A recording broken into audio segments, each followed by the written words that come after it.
Good. How about you?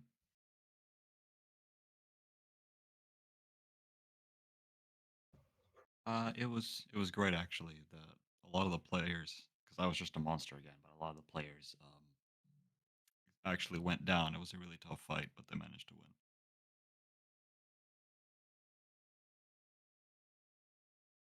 For about one of their old party members was he who died earlier was turned into an avatar of an evil god, and for all of 30 seconds, I was an avatar of the god of death. No, because my job was to die. No, I signed up for it. I just thought it'd be cool because I shout, "I am the avatar of this god," and then the actual bad guy would one shot me. Was the plan?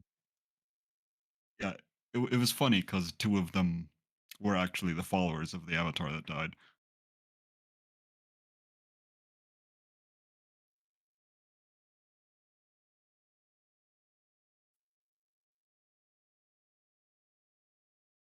See, but I don't follow a god. I follow my shadow.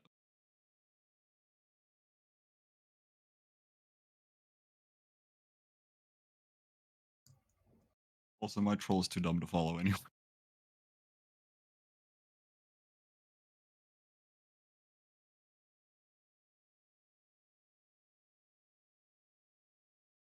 What Yeah, was I that's pretty doing? accurate. That's legitimately my backstory for how he ended up in the guild. He just got lost.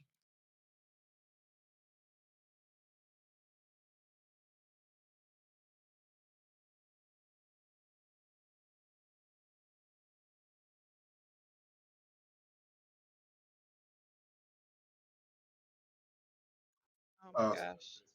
So amazing. thank you, thank you. Yeah, that was another doozy of a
All right, all right. Hello. Holy shit, we have got a full house tonight.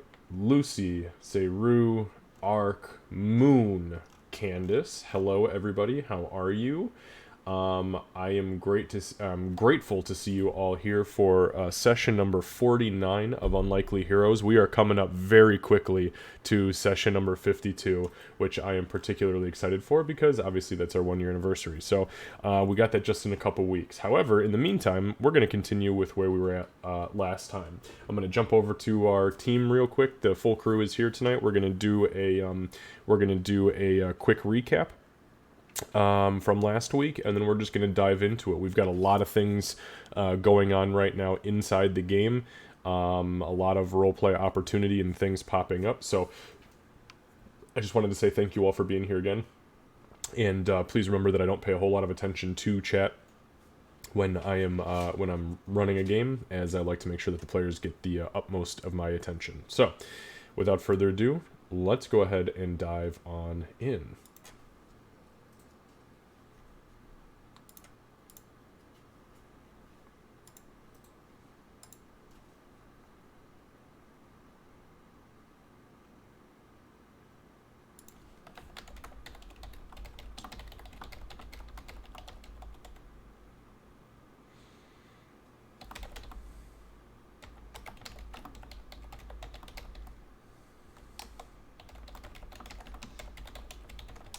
Okay, sorry about that, you guys.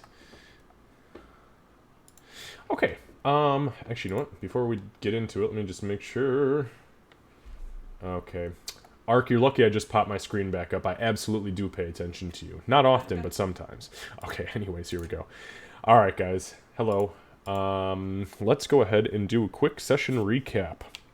Session 48. So, you guys had picked up, trying to think what the actual point of picking up was. I'm pretty sure that you guys were going to sleep. There was a couple very minor things that happened right before you went to sleep, including a bath for Ree, second ever, and it was nicer than the first. That was glorious. There was some conversation with the barkeep, some food, and then some praying and things like that, and then you guys bedded down for the evening. Woke up the next day, and although there was a conversation the next morning, including the paying of your room for another few days, which actually took you through Tuesday the 24th, and some divvying up of coinage from Gray's and to the rest of the group, everybody kind of decided to split up and do their own thing. Gray decided he needed to stay and continued to rehearse for his performance, which I'm glad that Lucy, that you and I got in a very good chunk of RP between you and the mentor late game, because I was gonna feel really bad if we spent the entire time dissecting a fucking Jvart. Honestly, it's fun because I figured this would make sense for have everyone do their thing, and then the next session I'll do the entire thing. Yeah, hell yeah, absolutely. So then we progressed a little bit. You guys went back to the Orlord's fortress. Went inside. You met with him. He was there and had the body of the Jvart prepped, like he had told you before. While Doc began to dig into the Jvart corpse, Aurora was introduced to a cleric who did some digging. Almost literally, while literally Doc was in the other room doing some digging into an alien corpse. And she was capable of finding out some very unique things about the situation with the scales and the embodiment of the little tiny white dragon that existed within her very being, deep within her soul. While that was happening, though, while the good news was being spread, Doc was in the other room, not doing so hot on the Jvart autopsy. Nice way to say that. You started great. You got it cut open. You got the skin pinned back. You found that. That's a lot of fucking notes from an autopsy. Doc fucked up the autopsy, is what that says at the top there. So, Doc did fuck up the autopsy, but it was only. It wasn't that bad. The unique thing about the Jvart innards was that you identified the single organ in its being that stood out from the rest. Unfortunately, in trying to remove things and trying to remove bits and pieces of it, Doc unfortunately punctured part of another organ that began to leak in acidic material into the body cavity. It was at that point that Aurora rolled back up and was just like, wait a minute, let's figure this thing out. So Aurora reached her scaly little mitt into the corpse of the Jvart and willed a very small pulse of cold energy, of icy energy, into the organ that was currently leaking the ichor. That froze it just enough for it to not destroy the remainder of the organs on the inside, which allowed Doc to take another crack at the autopsy, to which she succeeded. Within her success, she identified the fact that this Jvart had, I believe, 7 chambers in its heart. Unlike most humanoids that have 4, Doc could tell that there were 4 originally, but there were 3 additional chambers that had grown off of it like some sort of shadowy tumor that were necessary for it to function in whatever transformed state it was currently in at the time of death. Super cool. It was with that you shared the information amongst each other. You had a quick conversation with the Overlord, and you began to make your way from the fortress. It's about this time that we had a little bit of a pseudo flashback to Gray having a conversation with a very familiar shadowy friend, one who began to whisper things to Gray that, although he had whispered dark things to Gray before, he was whispering dark things sprinkled with sweet nothings. And that is where the shift in personality changed. Whether or not Gray enjoyed it, that's to be seen, but Gray asked some very specific questions, and he was given some very specific answers. And it was with that we ended our session, and we will be picking back up today on day 21. It is the 21st of Mugem, Saturday, the 21st of Mugem at 2 o'clock in the afternoon. Reminder that not only is the performance set for Monday, but the mall is said to be done on Monday, as well as Tuesday, Doc's tattoo is being called up, the Celestial Rune tattoo, and that's your final night in the inn. So, really quick recap on experience points. Okay, so first of all, I wrote down here in a fit of laughter last time, RPXP. I don't know where the fuck the head begins and the body ends, but... and then shoulder shrug. And it was ironic because there was no fucking head. It was perfect. Then there was the Aurora and Morgani RP, which was absolutely beautiful, and the Gray/Mentor RP, which again was beautiful. It netted the entire party 825 experience points in roleplay alone, which brings Aurora finally to 23,659. Gray to 24,671, and the remainder of the party to 26,509. Aurora, you are more than welcome to get your level set up. Just roll whatever the hit die is going to be in our Roll20, just the hit die itself, and then you can just add your HP, and then just remember that D6. Nope. You always... So you are actually re-roll because you're a halfling. Oh, yeah. No die rolls can ever be a 1. Yeah. Period. So, and that... I'm giving that to you special because you're a halfling, because normally I would treat a 1 as a 2, so this gives you another crack at it. Okay, well, if Meepo would send some good wishes this way, that'd be great. Because otherwise he's gonna get me killed. That'll be better. A 4 is way fucking better. Okay? Yeah. It sounded like fucking Mario. It did. Here you go. It kind of sounds like Mario. He does sound like Mario. You know what's funny? So I swear to God, at the very tail end of Campaign 1, the group after 5 years of campaigning, go back to the Sunless Citadel to deal with the kobolds, and the first question out of almost everyone's mouth are these kobolds fucking Italian? And I was like, did you not pick that up in session 1, 2, 3, 4, 5? Yeah. So, anyways, okay. So, yeah, that's where we're at for today. Do I have any questions?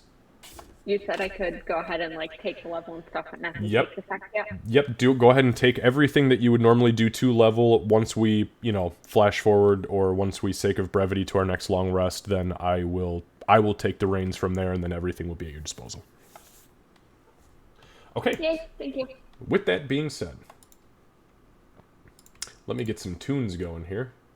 As you guys have just left the Oremaster's Fortress, you head back out into the Greater Underhill. We'll call it the Greater Underhill. The Greater Map of Underhill. Can we go to a city map, please? And not... there we go. Okay. Alright, so...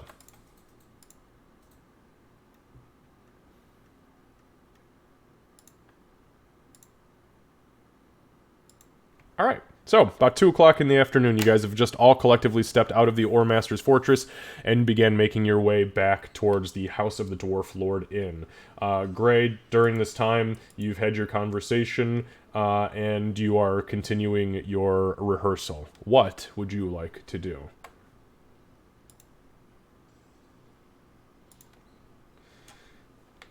Sorry, push to talk. And this is for everybody. It's only Sunday, right? Correct, it is Yeah. Sunday the 20... It's no, review. no, it's Saturday the 21st. Oh, Oh, yeah. if it's Saturday, then I guess at the moment he's just going to be keeping rehearsing. I just want to make sure that the basics is ready and done.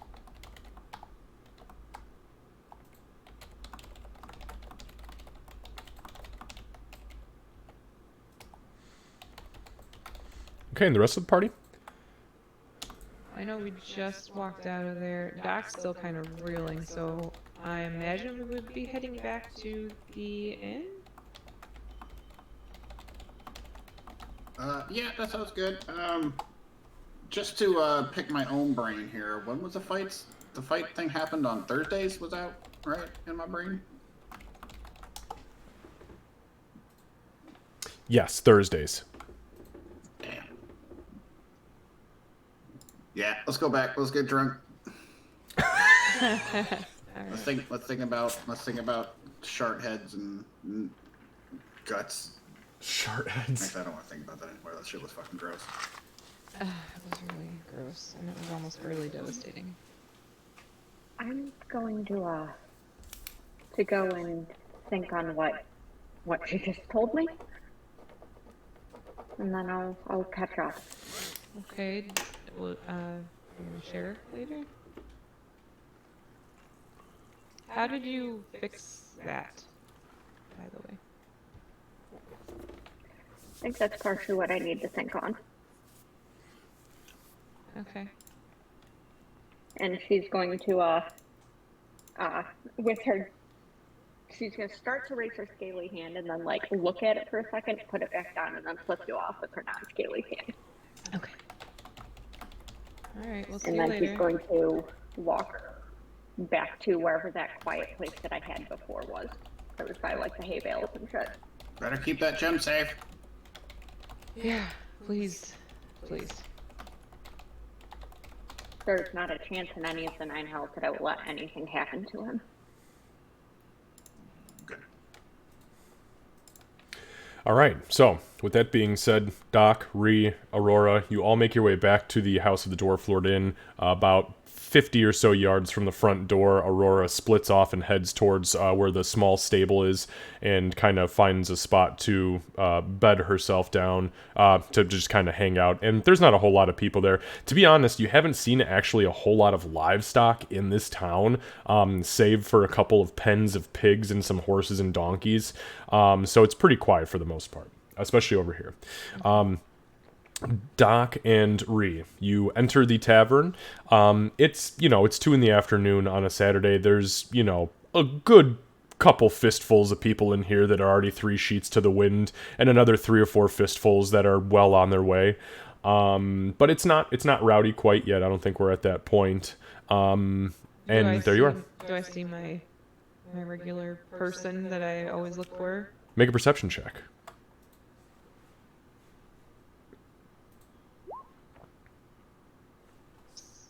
17. Yep, she is in there. She is currently seated with another couple of gentlemen.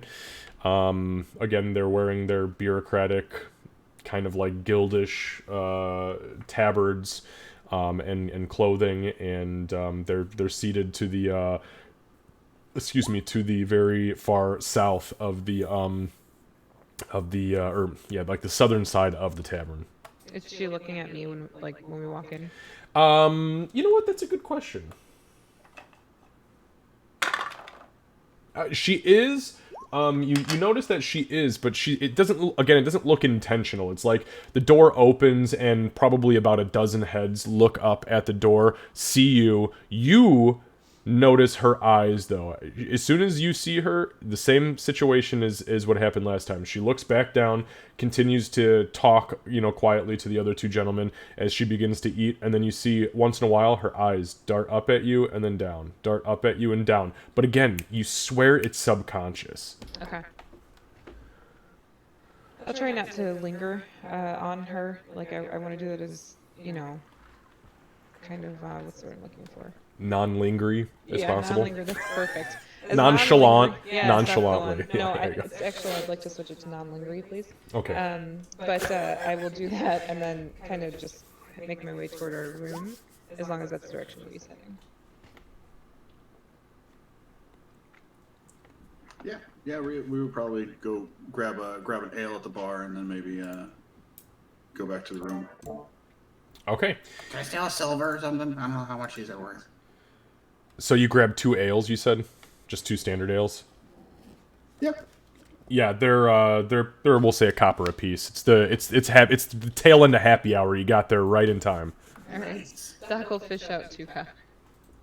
Thanks, Doc. As Doc buries her arm down to the shoulder into the coin purse of the pocket plane. I think after this ale, I might actually have a have a nice chat with Josa a little bit. Just she's been kind of stuffed in my pocket for a while, so I'm maybe let her out. Cozy in there, but that means she also fell with you, doesn't it? Oh fuck! Reach my hand in my pocket. It's just still in one piece. Josa is still in one piece. Oh. Okay. I'm actually surprised nobody caught that up until now. I feel like it would have been a moment too where like Rhea and Doc would be like, "Oh yeah, she's probably cozy in your pocket," and then we both go, Oh no. As some dwarf comes screaming out of the mine on the back of a fucking electrified goat. Okay, so you guys, you grab the ales, you head back to the room, you open the door, and there you see Gray with his one arm up and his drum at his side in the middle of a line of text. How's everything going? Going great? Going good? Sound good? I should Okay. be almost done with the basics. So you're gonna... If your mole comes in before the show, would you mind showing it off?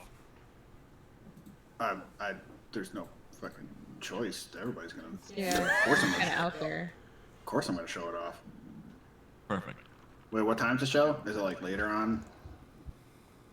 I was gonna figure that out tomorrow. Take a break from it. We should find out who, because people have tickets. Like, a lot of people have tickets. No pressure at all. But we should probably find out when they were told to be there.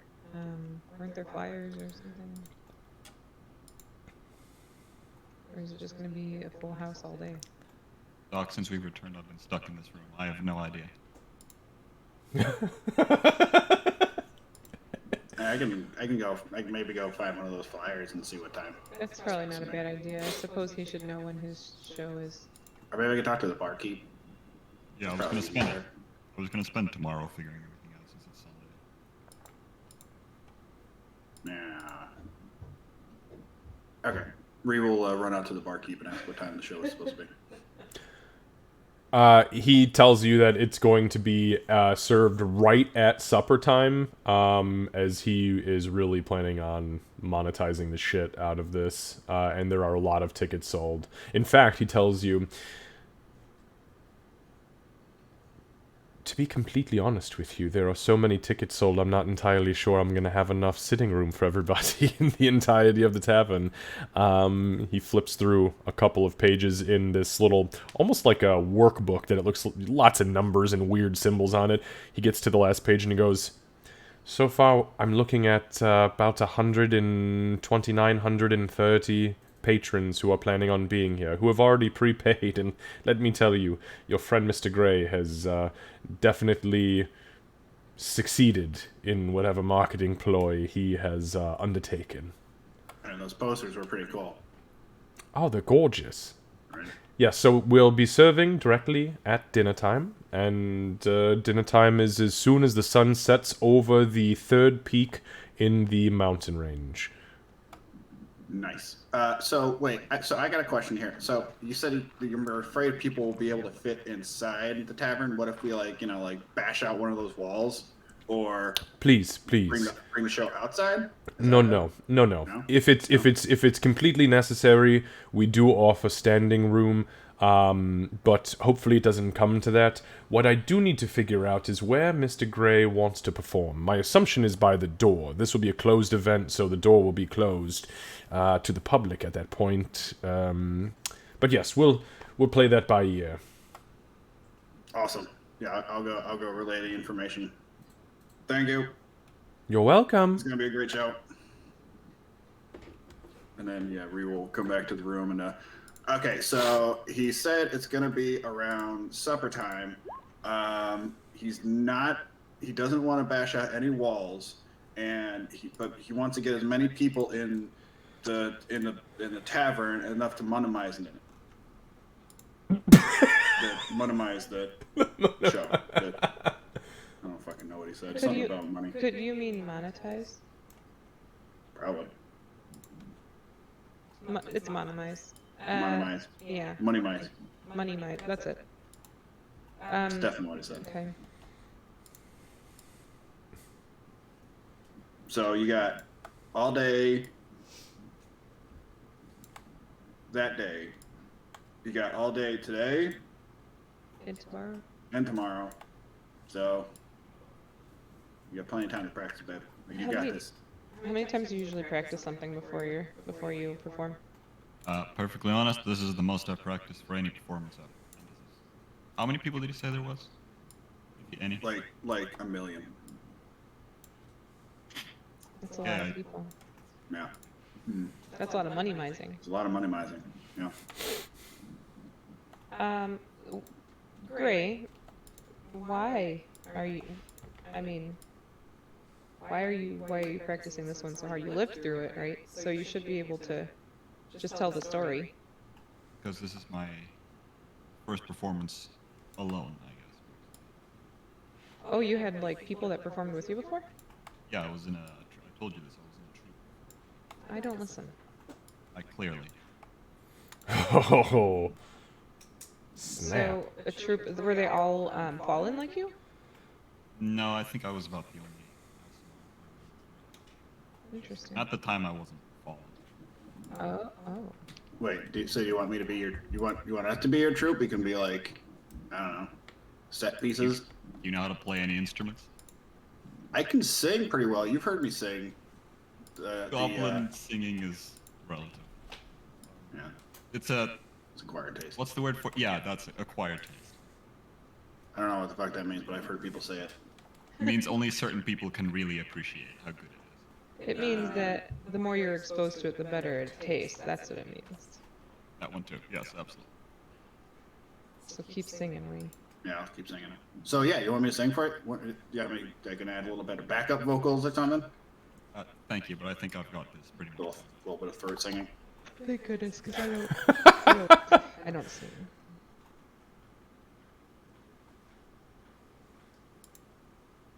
Nah, you'd agree. Yeah, it'll be fucking fine. It'll be fine. I'll You're be practicing fine. enough. I've prepared Okay, well, I know that, I think Aurora- on the stage setup. oh yeah, I guess you need to practice that part too. Oh, yeah. He said he wanted to maybe set you up by the door because it's going to be a closed event. I'll have to see tomorrow. Yeah, all right. I know Aurora was going to do some reflecting, so hopefully she'll be back soon. Careful, the orc might come out. If she reflects too hard. I mean, I guess that's true. Yeah, I guess Um, I don't know. Would two of her be that bad? Seeing as how she's pretty effective with other. Actually, I take that back. She's effective against me with those. As well. Two is very effective. You are also effective against you, to be fair. I don't really get it either. Well, hopefully Very lots of Aurora, Aurora will be back soon. Doc's gonna kind of just hang out. Everybody's there again, but the little package that was in her backpack will come back into her mind. So next time that there's a moment where she can be alone, I'll probably dig into that. Okay.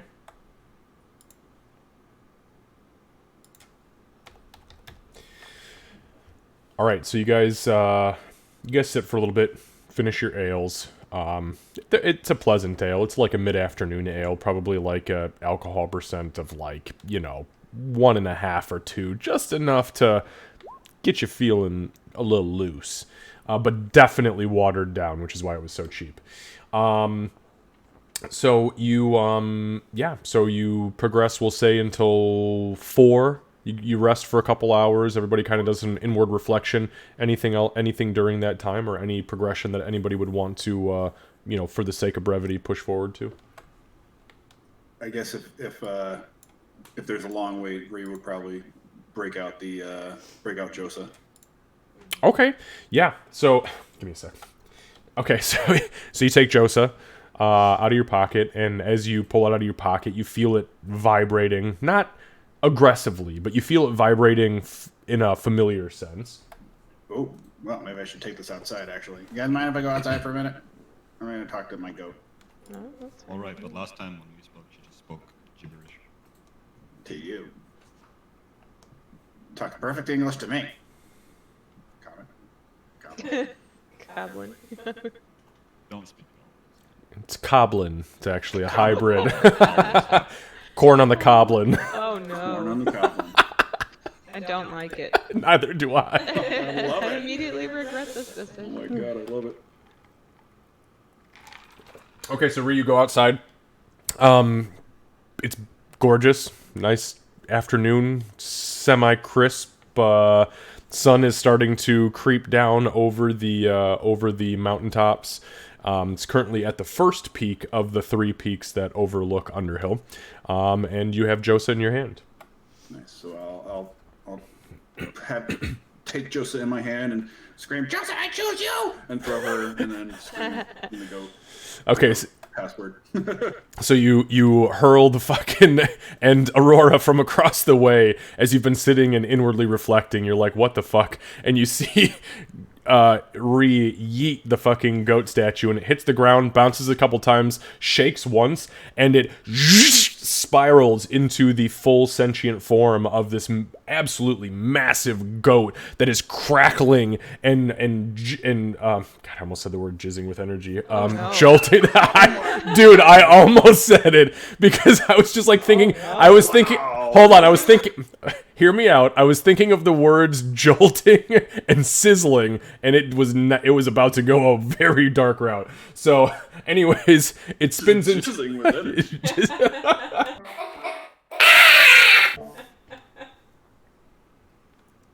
Oh my god, Josa, I'm so glad you're safe and happy and healthy. You were in my pocket when I fell off a giant crevasse into darkness, and I made a crater out of my ass, and thank God you're alive. Twice, actually. How you doing? Wanna go for a ride? Yes! Fuck yeah, let's do this. And Real hop on Josa's back and let's fucking ride! And as you do so, Josa just fucking peels out. I mean, just bolts around the corner like, we're talking double dash action every round, and just starts doing laps around the tavern. As that's happening, you feel as if you are in total control of this being. Where do you take Josa? I'll probably like do like a lap around the whole town at least, and then hey, can you climb mountains too? Can we fucking climb the side of this mountain rope? I've never tried, but we could if you want. Let's fucking do this. And as that happens, Josa fucking bolts past the Oremaster's fortress, and you see, as you're running past, these little dwarven heads pop out from in between the crenulations, and little fingers pointing down as they're looking, and sure as shit, Josa jumps up onto the first couple of crags, and let me just make a roll real quick here. Give me a second. This goat actually has stats, so... I love this interaction.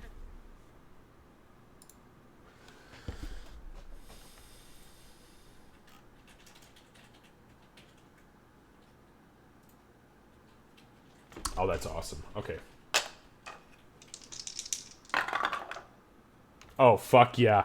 With ease, Josa jumps up onto, like, the first crag. It begins to crumble under her, jumps up onto the second, and then in this really weird... Have you ever seen those goats that stand on, like, 3 centimeters of stone and just push themselves flat? She jumps up onto this almost completely vertical face. You guys are about 30 feet in the air right now, and she just starts to tiptoe higher and higher and higher until you get to this very gentle ridge that kind of creeps up and over the mountains into a small valley just behind Underhill. There's not much in the valley except for a small pond, and Josa jumps up onto the top of the ridge. You're about 150 feet up right now above Underhill, and Josa is panting.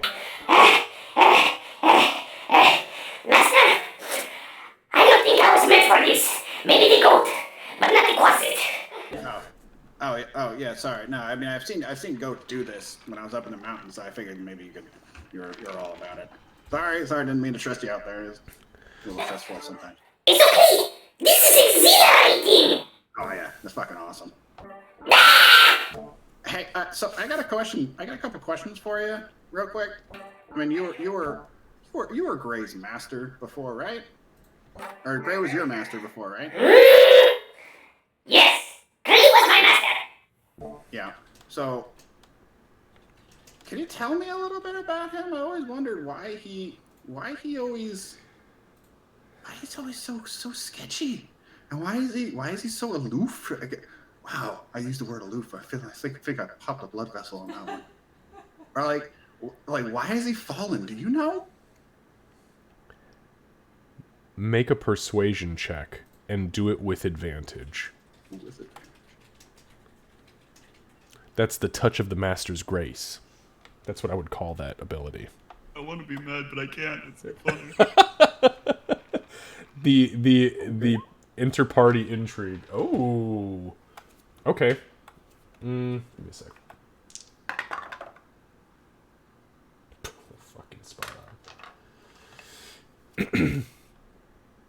There's a couple of seconds of pause, and you see Josa's head kind of cock to the side and then turn almost all the way around. I don't know if you've ever seen a goat itch its back with its teeth. This is a very specific and weird thing, but my mom... With his teeth, but with his horns. But yeah, but they can turn pretty much all the way around, and she does. She turns all the way around and looks up at you.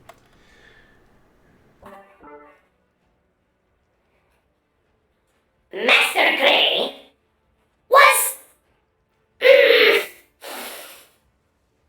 troubled to the core. And I don't know why he fell from grace.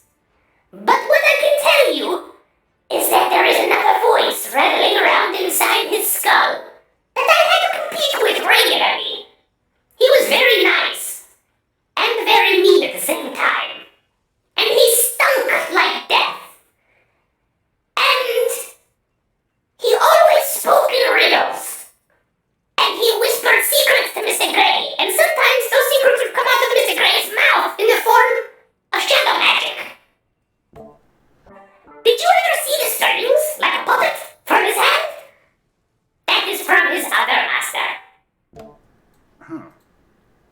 it's got.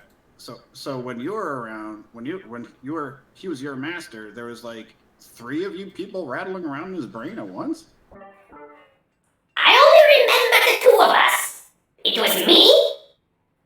It was Mr. Gray, who was my master, Right. and then Mr. Gray's master, the shadowy guy, the guy who hides in the darkness. There was 3. Oh yeah, you're right, 3. Okay, you do math better than me. What the fuck do I know? I'm a goat. I was actually kind of surprised I got that one too. I mean, yeah, three. Sorry. Didn't mean to scream in your face. No, it's fine. It's fine. I get it. You're a goat. Let's go. Okay, so that's weird. That's very weird. Okay, well, hey, another question. Do you think if I ended up dying and being like transmogrified into like an elf, do you think he would like me?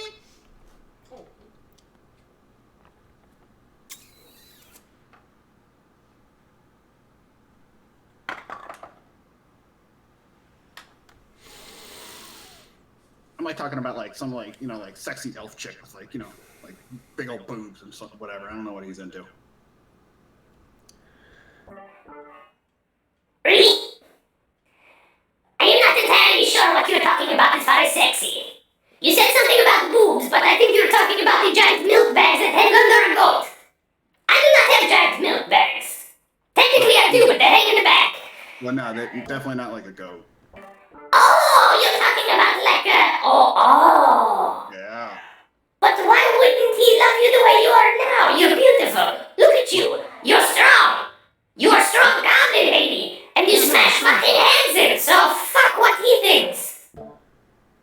Hmm. Guess I never really thought of it that way. You're better than that, master. And don't worry, if he never loves you, I will love you forever, because you are my master. Oh, that's really nice. Oh, thanks, Josa. You're the best. You're fucking awesome. You're a fucking lightning goat. This is great. And can I be honest with you, master? Sure. I think I would be really uncomfortable with a big elf lady with giant milk bags jumping on my back or riding on me, because not only would you weigh a lot more, but you also would probably smell of chamomile. And I have a problem with chamomile. I am allergic. Ah! Oh. Do they smell like chamomile often? I've only ever met one elf, and that unfortunately was my original master. Oh, what was her name? His name was Bellic. Bellic? Bellic smelled like chamomile and had milk bags? Before he fell from grace, yes. Oh, he fell from grace too? Does this happen a lot? Yes. The world is a dark place, Master Eddie. I guess that's fair. The good thing about people who fall from grace, though, Master Eddie, like your friend, Mr. Gray, is that there is always hope for redemption, and you will know when it has been achieved because then they will no longer look all sad and frumpy and lumpy. Well, they might still be lumpy if they were lumpy before, but they will not be sad and frumpy. I definitely wouldn't call him very frumpy or lumpy necessarily. But I get what you're saying. All right, so we gotta work on making Gray not fallen. How do we do that? Do we just like say like, hey, go be awesome? No. The thing of it is, the reason why Mr. Gray has fallen is because at some point in time he did something very naughty, and the heavens took away his power. I felt that inside of him, but he was very good at keeping his secrets from me, so I'm not entirely sure what he did. But he did something, if I may be blunt, very fucked up. Okay. So, the way to bring somebody of his people who is fallen from grace back into the light is for them to do lighty things. You know, light bright. Bright light. Ah! Bright light. Got it. All right, it was a great conversation. Thanks so much, Justin. Yeah, we should probably head back. I think they're probably waiting for us now. Okie dokie, here we go! And Josa turns around and just starts fucking sprinting, like almost falling completely vertical, but hitting just enough of the angles to bounce to where when you hit the ground, you skid about 40 feet to a dead stop. And there's about 15 guards from the Ore Master's Fortress just outside the rear of this place, looking up at you as you're coming down. You come to a stop, and the guards all just, they lay their spears against their shoulders, and they start clapping and cheering. Oh, right! Never seen a mountain goat with a goblin do that before. The Lightning Mountain Goat.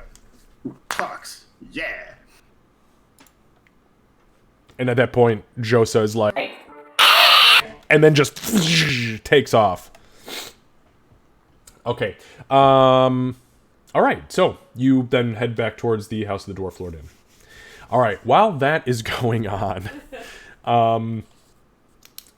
is there anything anybody else would like to do?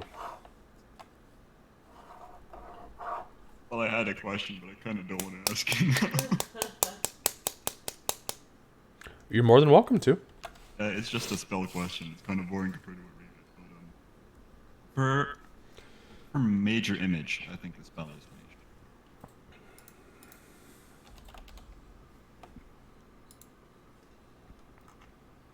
major. Yeah, major image. It says I can cast an object about like in a 20-foot cube or Yep. create an object. Yep. Is it possible to, I guess, to use the 20-foot cube but make like, I guess, smaller objects that don't take up the full 20 feet? So build up the 20 feet? So the way the spell reads is that you create the image of an object, a creature, or some other visible phenomena that is no larger than a 20-foot cube. So your max is a 20-foot cube. So yes. Okay, so what I wanted to ask is, can I make like 4 mini versions of us in that like set with one spell, or would I need? So you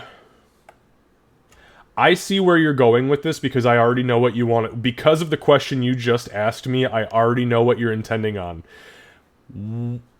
It doesn't technically work like that, but if you wanted to attempt it like that, I would allow you to perform the spell with a performance check to allow it to function like that. Yes. For this instance, because I already know what you're doing. I mean, I don't know exactly what you're doing, but I know what you're getting at. And I really like it. That's good. Okay. Anything from Doc or Aurora? I'll let Aurora go. Okay. Mine is mostly just a rules question. In our I can words. Are material components typically consumed with a spell? Yes, always. But if you have an arcane focus or a focus for whatever spell class you are casting from, all material components are unnecessary unless they have an actual cost value on them. That is the only time you need to actually have them. What I will also follow that up with is that as far as foci are concerned, with the direction I believe you may be headed, I got you. Don't worry about that. Okay. But if it has a cost, you may need to seek it out. I noticed some of the cantrips had material components, which is why I was asking there. And one of my spells says that the component is consumed during and the others don't. So, but that was a ranger spell versus a different, so I wasn't 100%. You know what? So, give me 1 second. I feel like if it specifically says consumed, then yeah. Well, I knew for sure for that one it did, but it made me wonder if the others didn't consume, and then I got all muddled. I just want to know for my cantrips. So, actually, that's a really good question. Kat, so the way it actually reads is if a spell states that a material component is consumed by the spell, the caster must provide this component for each casting of the spell. A spellcaster must have a free hand to access the material components, or to hold them, or to hold a spellcasting focus, but it can be the same hand that he or she uses to perform somatic components. So, what I pick up from that is that if you have a material component that does not specifically say is consumed in the casting, it is not consumed in the casting. If you have a material component that says it is, then it is. However, as long as it doesn't have an actual gold piece cost listed in that or next to that material component, then a spellcasting focus also takes care of that, and obviously the spellcasting focus is not consumed. Good question, though. Very good question. In that case, no, all Aurora's going to do is she's just going to go into her own head and talk to Meepo and see what he has to, what kind of explore that, and she'll probably be out there for most of the day. Okay, sounds good. Doc, anything special that you would like to do as Ree and Aurora are not here and you've been hanging out with Gray in this room? Honestly, she probably... Both of you giving each other assassination glances. No, just kidding. I assume you're still practicing the whole time? Basically. Eventually he'll take like a break probably and just kind of lie down with... I'd like to say a book, but the only book I have is Sharwin's, so... It's a good book to read. Not in front of me. As you're flipping through the gnome-bound book. Good lord. I also wrote the like runes from the ship that crashed on it, so... Oh, right. So you'd be looking at a book. Okay. The face that's staring at you, yes. Yeah. So, okay, you're facing my direction. I'm just trying to decide if Doc would risk trying to open whatever that is or not. I would say, honestly, if she could tell that Gray was pretty distracted, she'd probably at least try to peek at the little extra crap in her backpack to figure out what it was, without, like, holding it up and being like, oh, what is this? I mean, look, it's a full-size backpack. So Yeah, you can yeah. easily open Just, it. like, I yeah. mean... She'd probably sit with her legs crisscross applesauce, put the backpack in her lap, and then start kind of digging through her stuff and try to make it, like, nonchalant and try to look at what's in there. Okay, so yeah, you get to the spot where the thing was hidden. Kat, what's in the backpack? You know a certain sickle that you sold? Yeah. Yeah, it's there. Okay. And it's all nice and, like, shined up and everything. So, okay, so Doc would see that, and she'd be like, she'd take a second to sit, a smile would creep on her face, and then she'd drop it really quick when she realized Gray was still in the room, because he cannot see her be happy.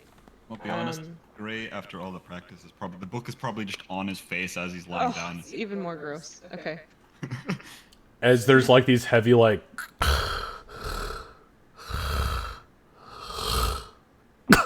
Ugh. Gnome. No, I'm just kidding. Yeah, so Doc, once she realized what it was, she'd kind of think it through, and her thought process would be like, you know, I feel like Ree would be too excited and would just want to give it to me so she could see my reaction, so this had to be Aurora. It's most definitely not great. And she'd kind of smile and wrap it back and put it back in her backpack, and then after that it would kind of honestly just be like, sort of laying in bed reflecting on everything and, trying to plan for what the heck is next. Okay. Oh, we have well, I'll deal with that when everybody's back. Never mind. Okay. So let's say, for the sake of brevity, we picked up at 2 today. So let's say within the confines of what everybody has done, practicing, relaxing, let's push up until 8 p.m. and see if there's anything else that we want to accomplish today. Is everybody back in at that point, I'm assuming? Yeah. Yeah, that's what I'm getting at. Like everybody has now come back in. So we sent a friend to the outskirts who is waiting to find out what to do next. We should probably try to touch base with him. Right. Mm-hmm. Oh, fuck, right, the ogre. I mean, he can hold his own, and he had plenty of food, but I don't want him to think we abandoned him.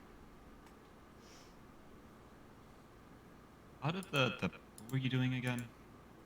Autopsy? Circumcision? No, oh, autopsy. Oh, I think I already gave him a circumcision. Probably.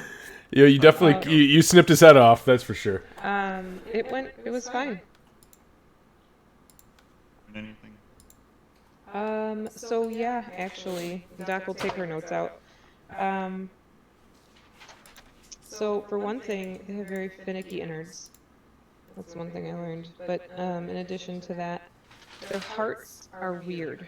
I don't know what you know about humanoid anatomy, but typically we have 4 chambers in a heart, and this has 7. But it looks like the extra 3 grew to accommodate something. So I thought back on the different things that I know, and I only ever heard of a 7-chambered heart like this when there was an ancient infernal dragon named Blar Guldoon, which began spreading draconic curse as a disease on the elemental plane of Earth. And it was a punishment for failing to provide rare crystals to demonic followers to be used as vessels to hold souls. She'll kind of glance over at Aurora when she says that part.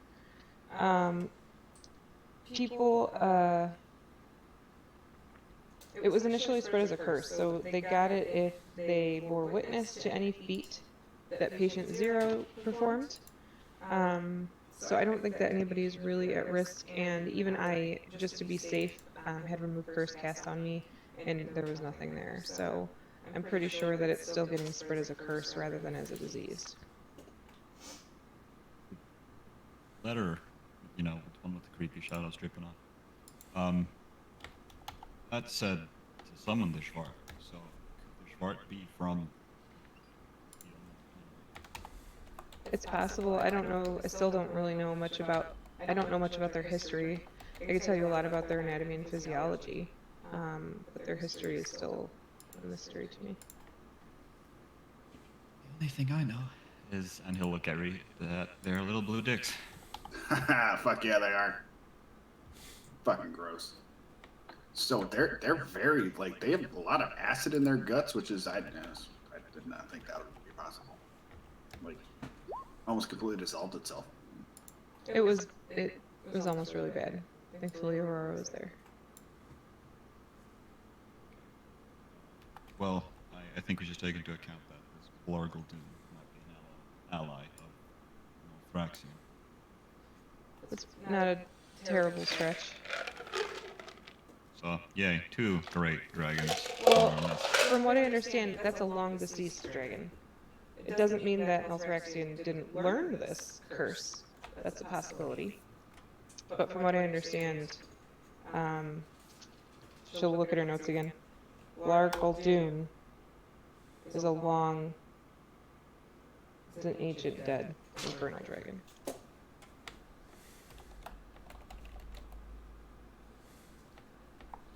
So, that should help you sleep tonight.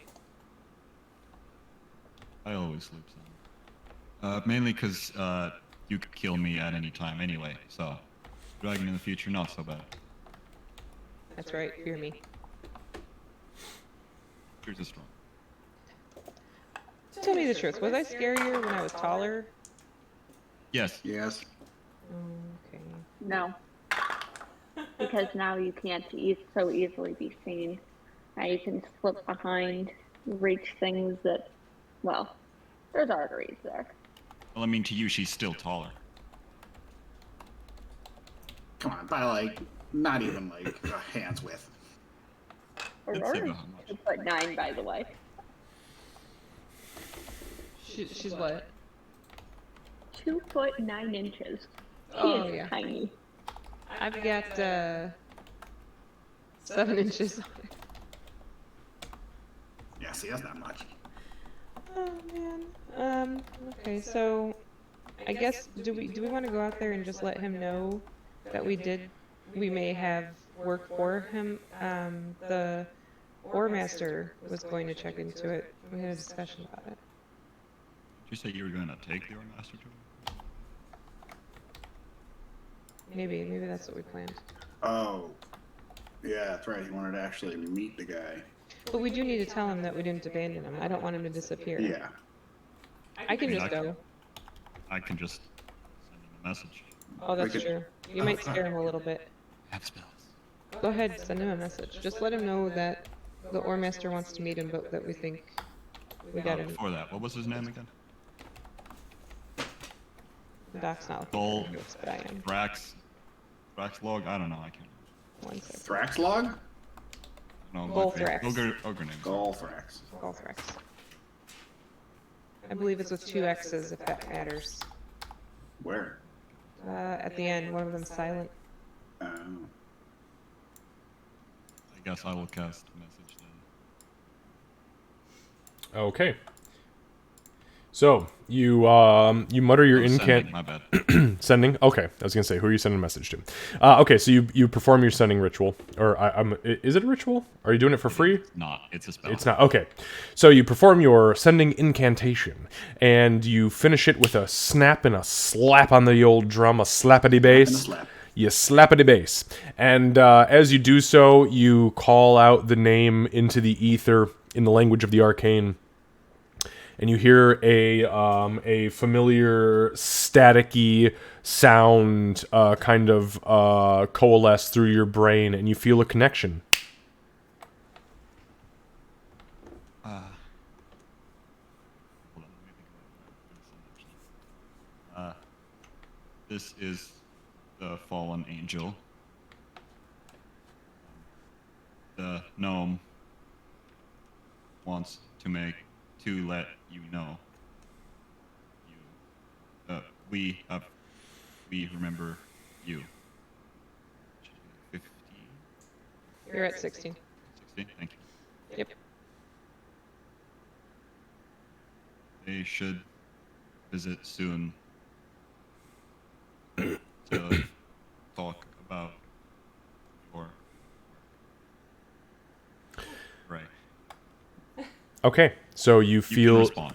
you feel your spell complete. Your end of the spell. There's another staticky buzz, and you hear in your mind. Oh, fuck me!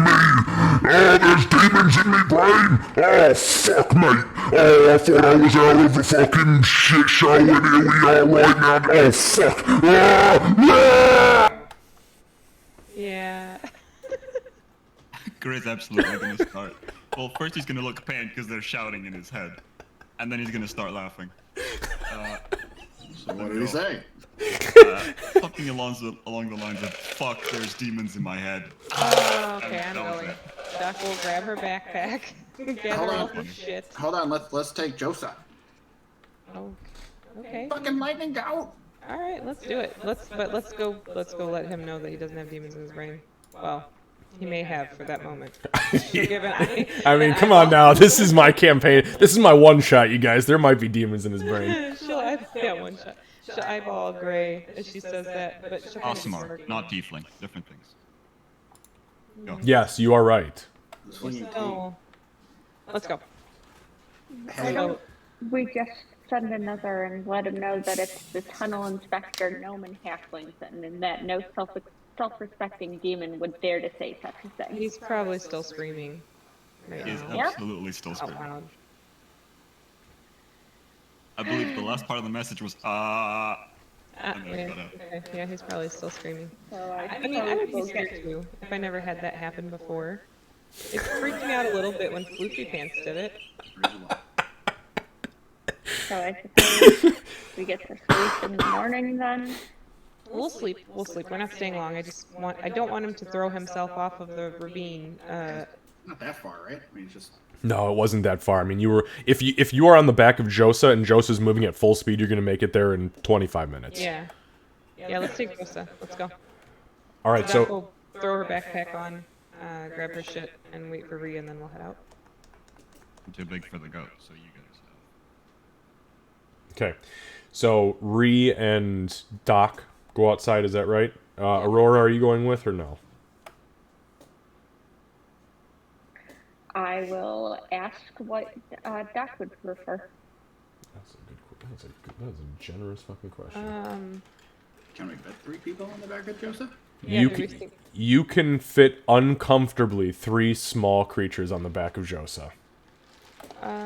Why don't you rest and think about what we're gonna talk about when I get back? Oh, we're gonna have a conversation, are we? Interesting. Oh, hey, Gray. Before we go too, think bright and happy thoughts, buddy. I guess at that response, he'll cast light on his finger and go, "What?" There you go. Yeah, and you see, for the first time, the light boom flickers into existence, and where you swear that light was always casting a shadow before, there is no shadow to be seen in the corner of the room that Gray is currently tucked away in.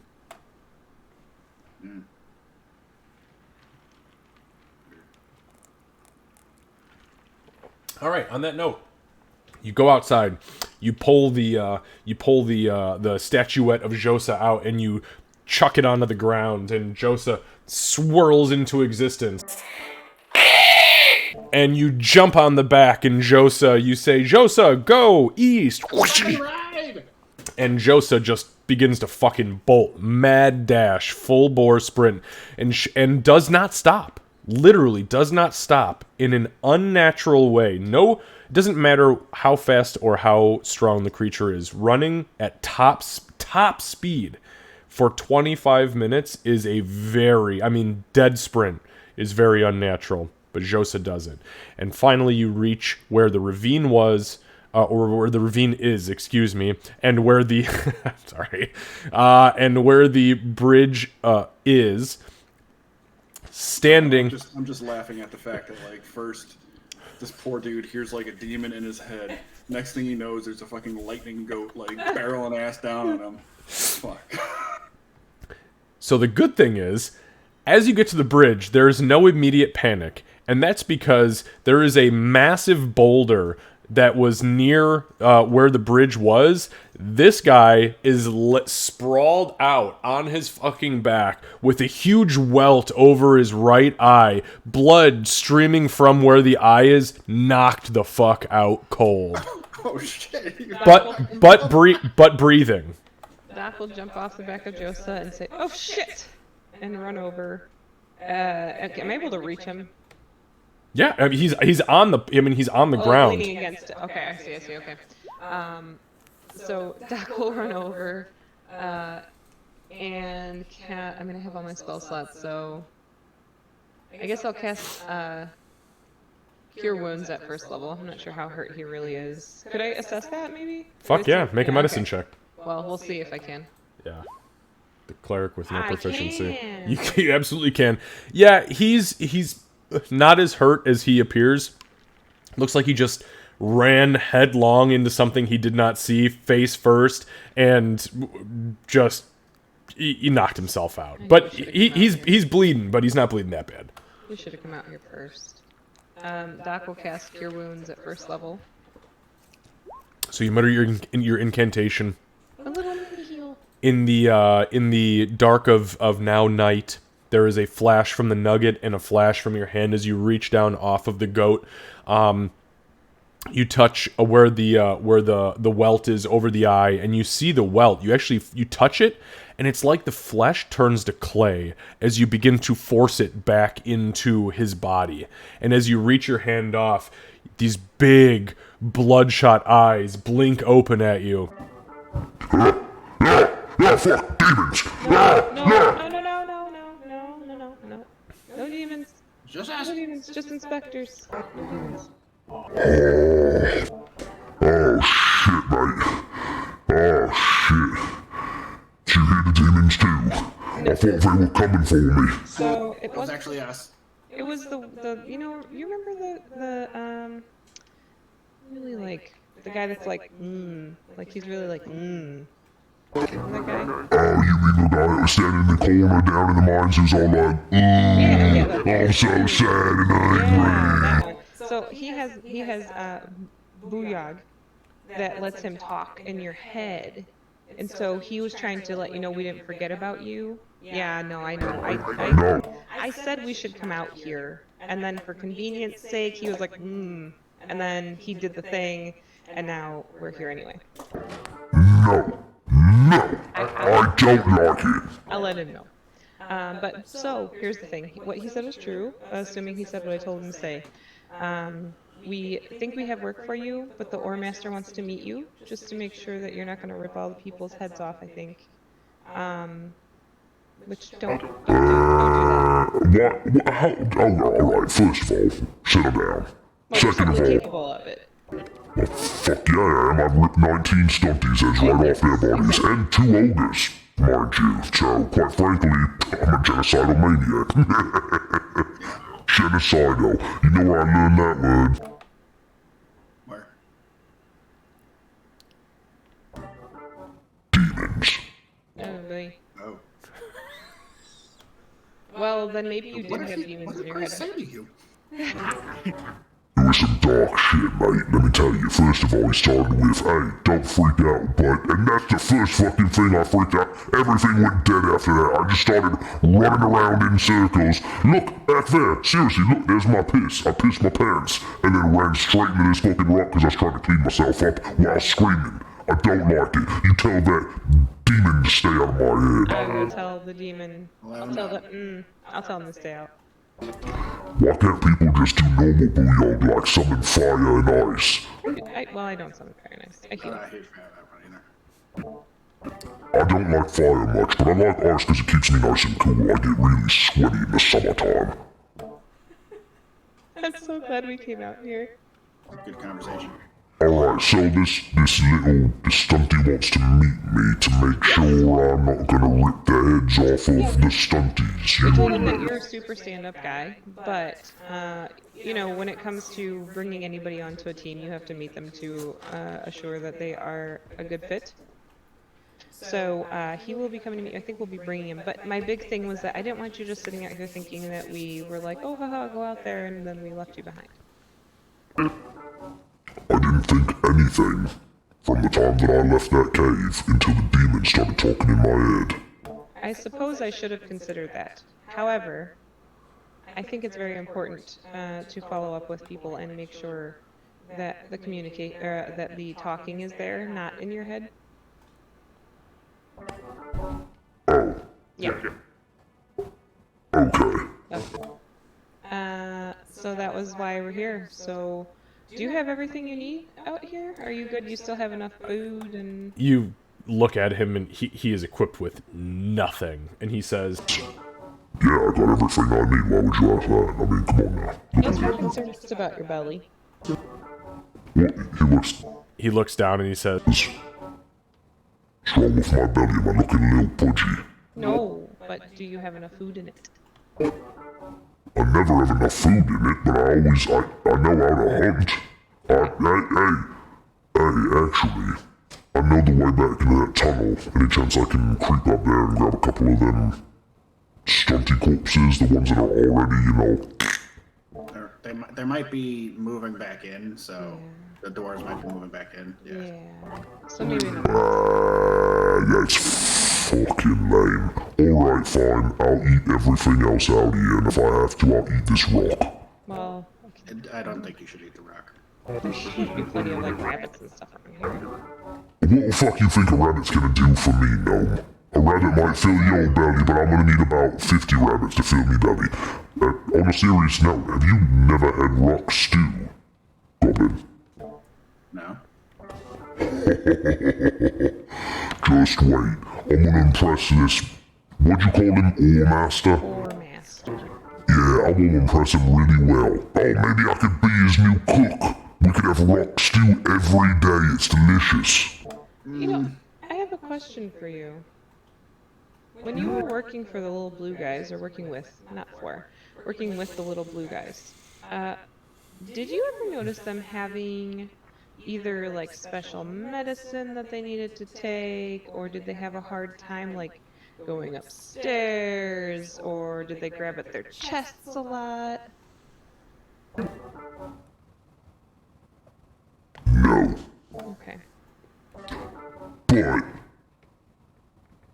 one of them, the guy with all the purple in his head and face and neck and inside of his bones, that guy, he breathed a lot. Like, he breathed like. So like me, What right? do you mean, like fast or? Yeah, mate. Like, look, like me, I'm like, even when I'm fighting, I'm like, but that little shit, even when he was sleeping, he was like, it was crazy. It's like his whole body was like jittery. Like that goat. What the fuck is that thing? Hey, is that dinner? Did you trick me? Did you bring me dinner? No, that's not You dinner. do not want to eat that. At this point, Joseph looks down. Actually, re-roll like dismiss Joseph. I just come on. Nah, fucking booyah. What is this shit? It's a booyah goat. House. Yeah. So, okay. So, question on that: did the other ones breathe like that, or only the purple guy? Give me a minute. Sorry, since this is a lot to take in right now. Am I allowed to waste a sending spell to go boo? Absolutely. I'm doing it. So he says, so Aurora, you see Gray kind of like mentally keeping this time, and there is this moment where he goes, ah, and there's an incantation that fires off, and the ogre stops dead in his tracks. Fucking demons. They're in the head again. Was that you? Or was that the goat? No, but I will. Let me tell you, I will. I'll fuck with the guy in his sleep to get back at him for you. Aurora laughs, by the way. I'm sure he's got a really weird sense of humor, so I'm sorry. I don't like it. I don't like being spooked. Sometimes if I get spooked too much, I poop my pants. I don't really like him Did you either. poop your pants now? You see him kind of like look down at the loincloth that he's strapped up in, and sure as shit, there's a little nugget on the ground, and he goes, I'm not entirely sure if that was the fear or nature, but yeah, mate, I definitely pooped a little. Alright. That's unfortunate. The nice thing is that they should be able to help you with like clothes and food and everything. But so did the other guys breathe like that, or was it just the purpley guy?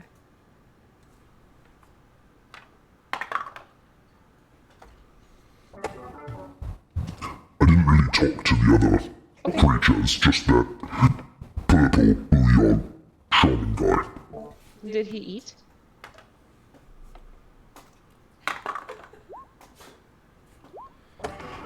I was taught manners when I was being brought up, which means it's rude to watch people eat, so no, I didn't watch anybody eat ever, except for me and my lads. Okay, yeah, I guess that's fair. I was more thinking like, did they have you hunt for them? But that's fine, I understand. Fuck no, mate, I'm an ogre, I only hunt for me and my lads. And all my lads are dead now, so I only hunt for myself, and if you bring that fucking goat out again, hunt's on. I don't think you want to eat the goat, man. That goat looked a little bouillon to me, you're right, I don't think I'd want it. Yeah. It's made of lightning. Oh, maybe if I eat it, I will gain lightning bouillon. Can I eat your goat? As all three of us Okay, stand my there and goat. consider.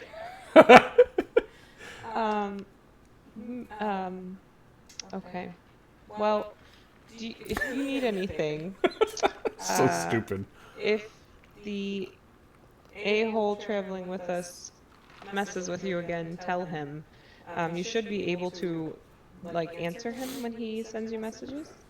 I believe. Yeah, there was fuzzy brambles in my brain. Yeah, if you But the problem is, I think I've heard him twice now, and it was like different spooky noises in my brain both times, so how do I know if it's not a real demon? And what if I tell a demon to go fuck himself 2 ways from Thursday, and he manifests in front of me and kicks me off this here cliff, and then I'll never get to eat that goat.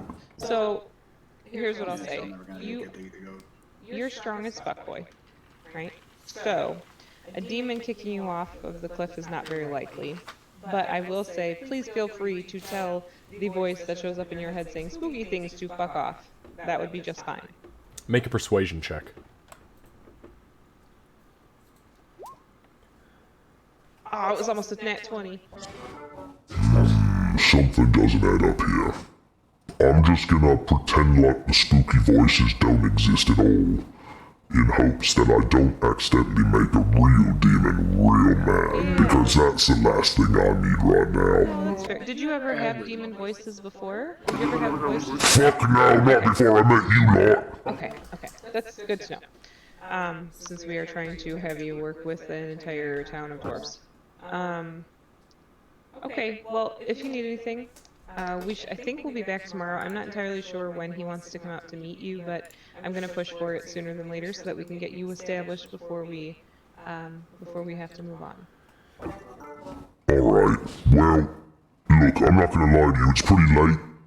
I'm gonna try to get myself a little bit of sleep, but I'm not entirely sure if you're aware of ogre consumption habits, but I'm probably gonna need at least a full day to fill my belly for another 3, so if I'm not here, I can't promise I'm gonna be here. I'm gonna have to wander, but I'm gonna try to piss all over this bridge so I can at least smell my way back in a couple days. Okay, sure.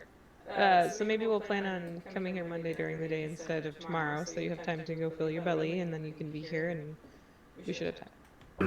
Sure, what the fuck ever. Okay, alright, well thank That's you. a great attitude.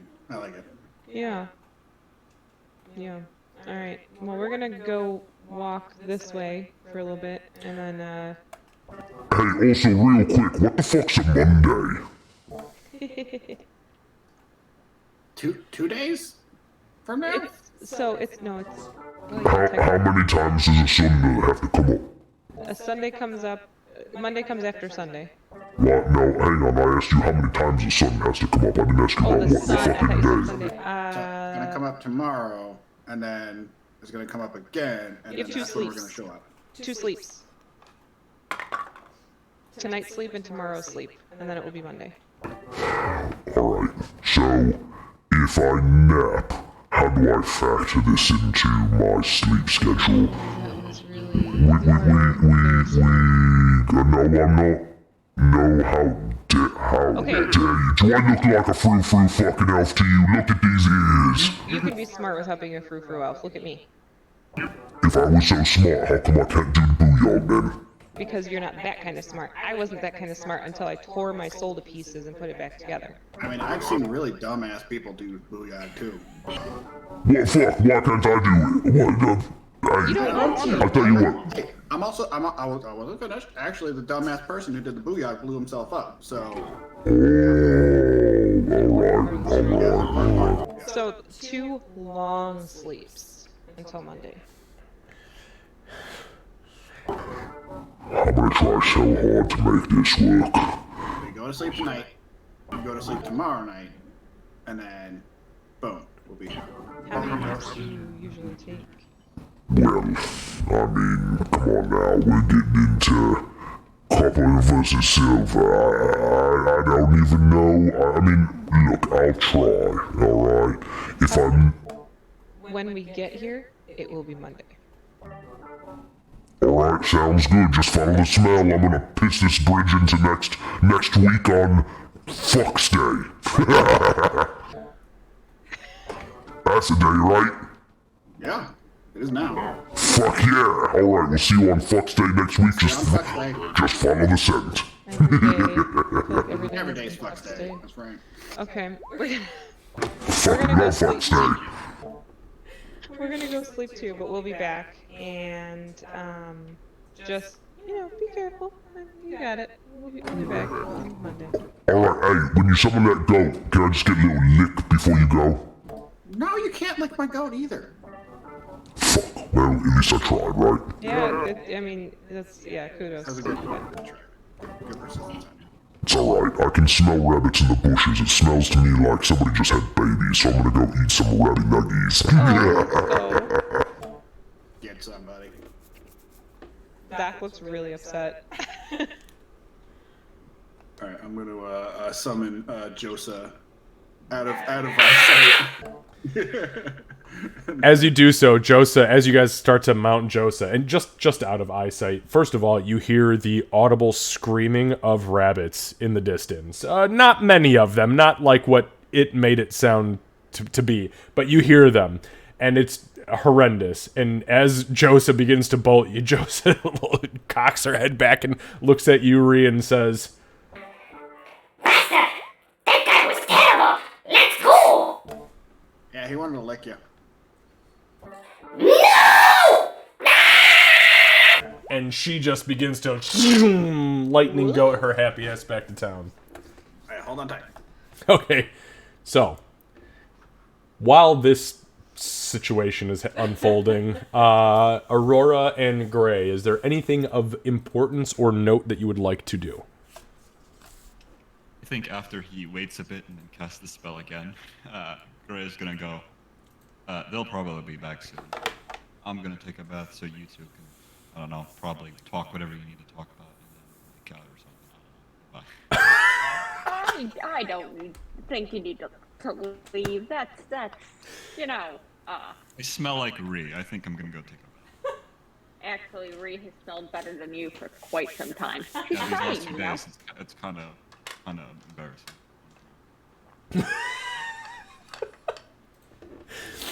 Okay, so Lucy, you go down into the bath sub chamber. It's actually a chamber underneath the building itself, and you are given a free bath with the lavender essence treatment, which is a bubble mixture and actual suds in the pool that allow you to just wash away your sorrows, or at least that's what they've marketed it to be.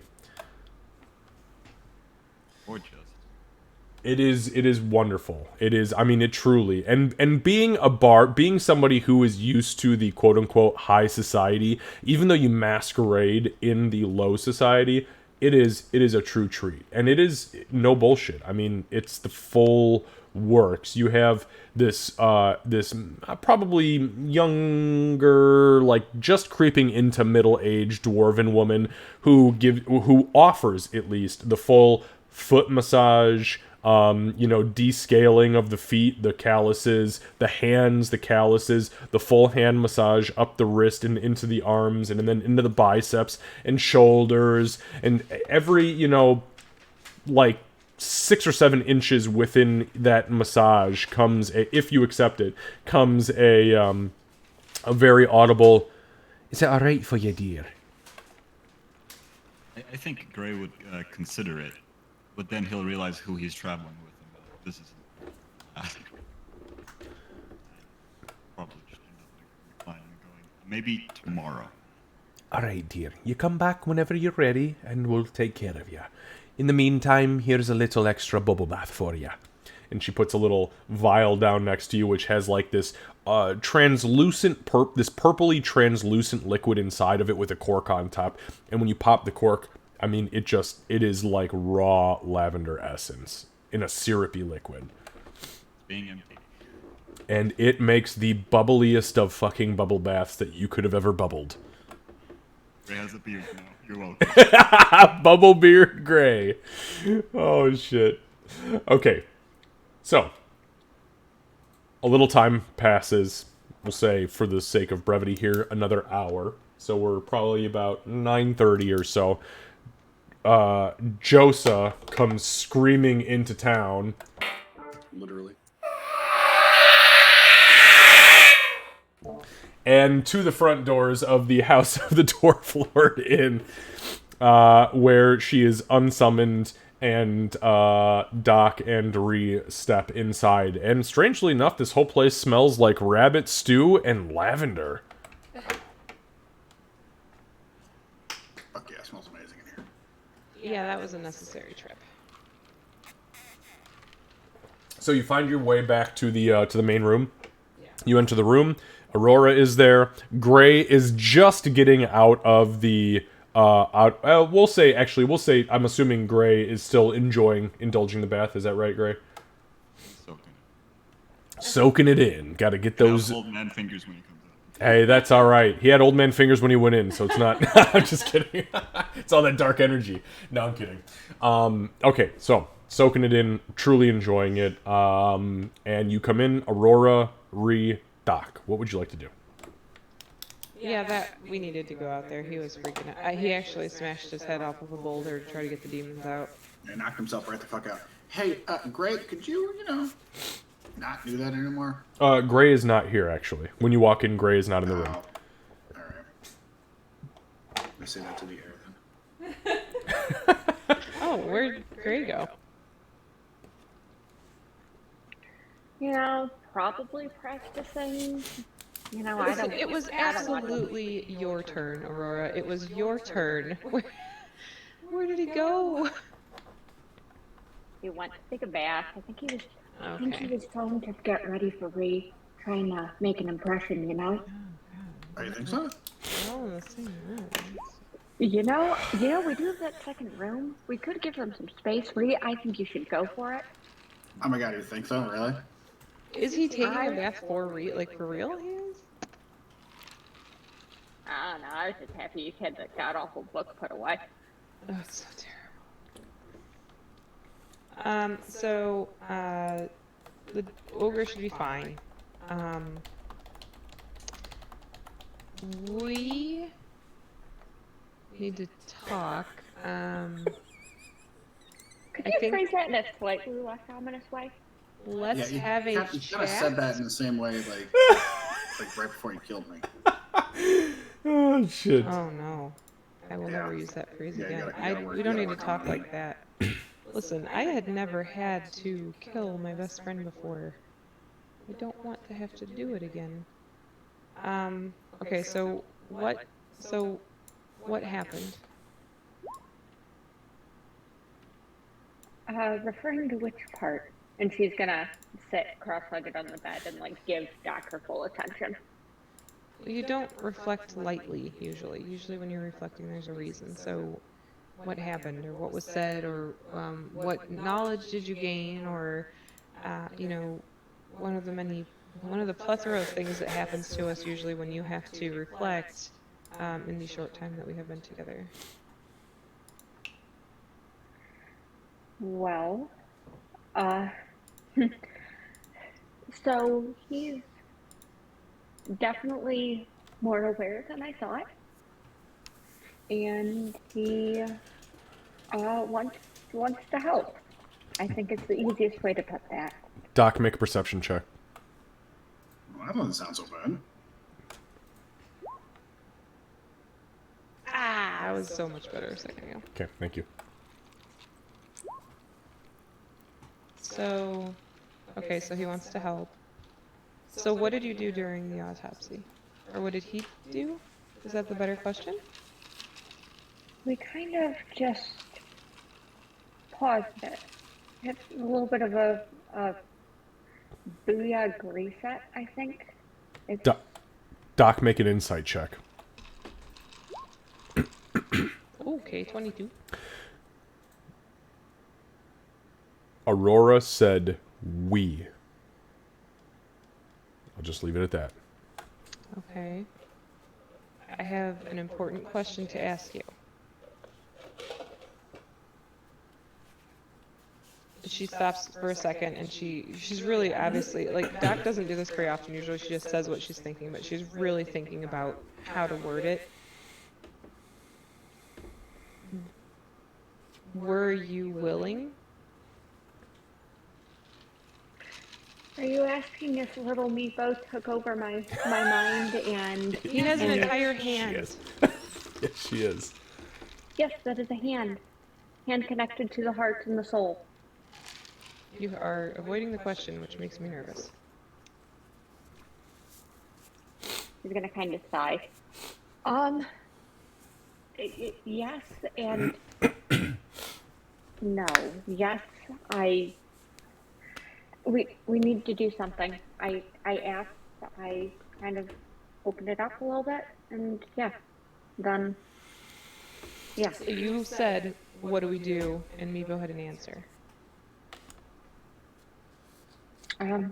Just you know how a lot of my magic is just instinct. That How's explains a lot. Yes. Okay. Yes, that makes a lot of sense. I didn't know that before now, but that makes a ton of sense. Okay. I didn't actually realize what was happening until I talked to the Arc Druid at the very end before we left, and he thinks it was possibly something with coming back in this form, and that's not important. It was more of that. Okay. So it didn't feel wrong, is what you're saying. Felt cold. Very, very cold. Are you okay with it? She's gonna pause for a second and then just a nod. Like she doesn't have words to really express.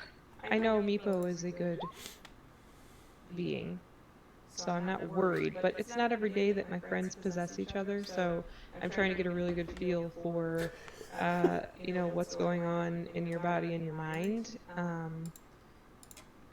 If it ever changes, where you feel like you are losing control, I think that it's important that you let Rhea and I know.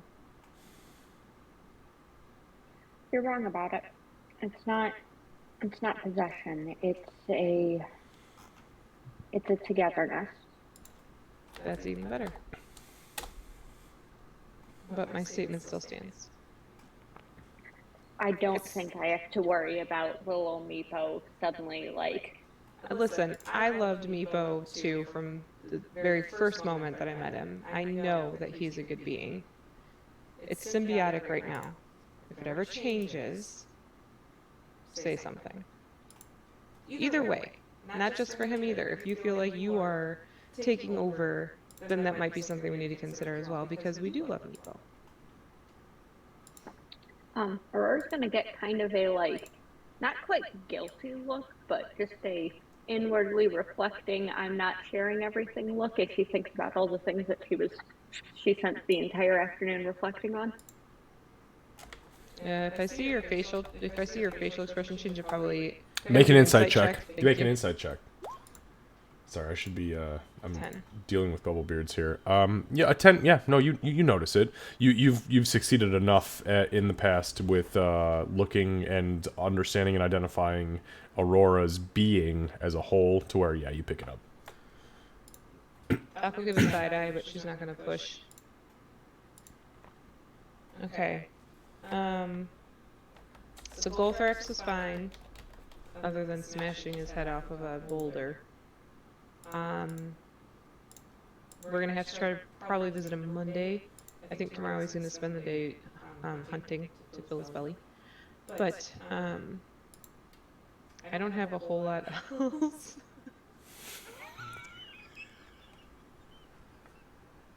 Perfect. That's exactly how he looks when it comes out. Older as well. I'm so sorry.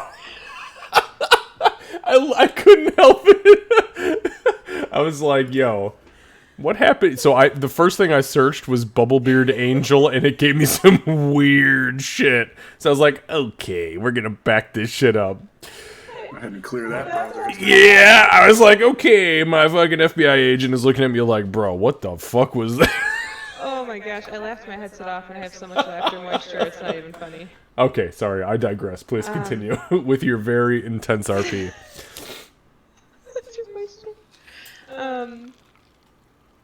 Yeah. That is now saved in the images forever. Okay, so he should be fine. We let him know about the plan, and also, fucking Gray was messing with him while we were there, so... Oh yeah, I saw that. That has to stop. He's gonna end Yeah, we up can't. killing Yeah, himself on he's gonna accident. fucking throw himself off a cliff one day. I mean, did you just tell him that? We tried to. He didn't understand that it wasn't demons, and mostly that's because Gray seems a lot like a demon.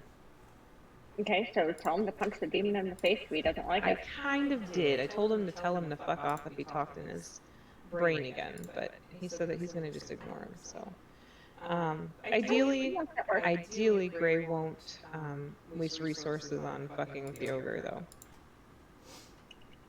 I am absolutely certain that Gray is just petty enough to waste resources on Oh, I'm fucking sure. with the ogre.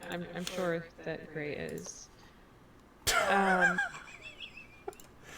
Yeah. So, ideally, we'll be able to get him work. I know that Gray's practicing really hard. Tomorrow, we should try to. I can't believe I'm gonna say this. We should try to do everything we can to support Gray to get his performance ready. Sometimes that means not being around. That was my plan already. I imagine that my job he's will not not. gonna. Hmm. You know he's not gonna stop talking about this if it goes well, right? He's already not stopped talking about it. I've had to hear his performance like 6 times today. Yeah, but at least he's normally off in the corner of his room and we can like do shit. Like shoot him in the neck. Whoa, I guys, have come on, thought what the hell? about it. I mean, that's the shit she does. Oh yeah, that's fair. It was one time, and I have not actively done it again. You've talked about it a lot, though. Yes, for good reason. All right. Well, hopefully he's enjoying his bath. I would like him to do well. Look, I'm not his #1 fan. Pretty sure that's Ree, but he's putting a lot of work into this. And as somebody who has had to put a lot of work into their work, when it doesn't succeed, it is it can be very devastating. And I think that's the last thing Gray needs right now. So while he's not my favorite person in the world, I would like to see him succeed. So if that means me not being around, I get that too. Here another hour. I'm sure I could find something to do. 9:30 or so. But we'll just have to ask him what he needs to support him in this and go from there. And while he's not in here, I have a slight confession. I have spent pretty much every chance that I haven't been in here or actively figuring out why I have more scale, trying to get more people to show up. Well, it sounds like there's a million, according to Ree. So I think you've done a good job. At least. And I even made sure that they're going to go to the right inn since he, and then she's going to relay the story of that. I get it. I mean, you know when there are like, 4 or 5 of the same place in one area, and you have to go to one, and you're supposed to know which one it is, but then since you've been to all 4 or 5 of them, you can't really remember the name. Yeah, that's never happened to me before. I don't know why he didn't remember, because this is like his only show that he's ever done on his own. But I had to get that out before he got back here. I'm really trying to be smart. It's about that time that the door pops open and in steps the very saturated and very comfortable, now in a long purple and black trimmed velvet robe, Gray, who is still dripping ever so slightly, but snuggling up to this beautiful robe. Gray steps through the door, hair kind of slicked back and still wet, face that has been very obviously moisturized, and body that has very obviously been soaking in lavender suds for the last hour and some change. Oh, damn, Gray. He kicks the door and are you talking shit? No.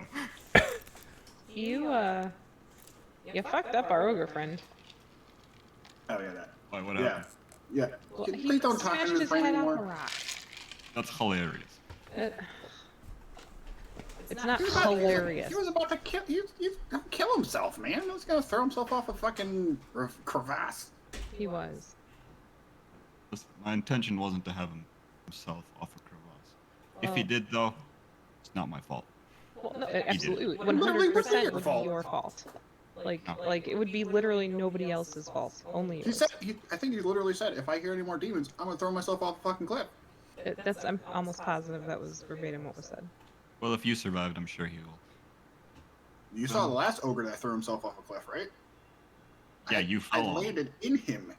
It's true. And his. Ugh. Yeah. He's not going to be able to. I'm pretty much sure I'm the only one who can take falling off that crevasse. Probably. Anyway, it's not my fault. And Joseph. Um, Joseph was in my pocket. Go. Anyway, while I'm still warm, I'm going to go lie down. Well, good Tomorrow I'm question. going to start preparing. What do you need from us tomorrow? Tomorrow night, I'll probably ask Aurora for her to drag her teeth on stage. Or I will be on stage, and I guess Monday we'll hold up her hammer at the end. Do you need anything from me at all? No, there's no one I really want to stab right now, so I'm good. Alright. If that changes, you let me know. Will do. Otherwise, I'm going to bed.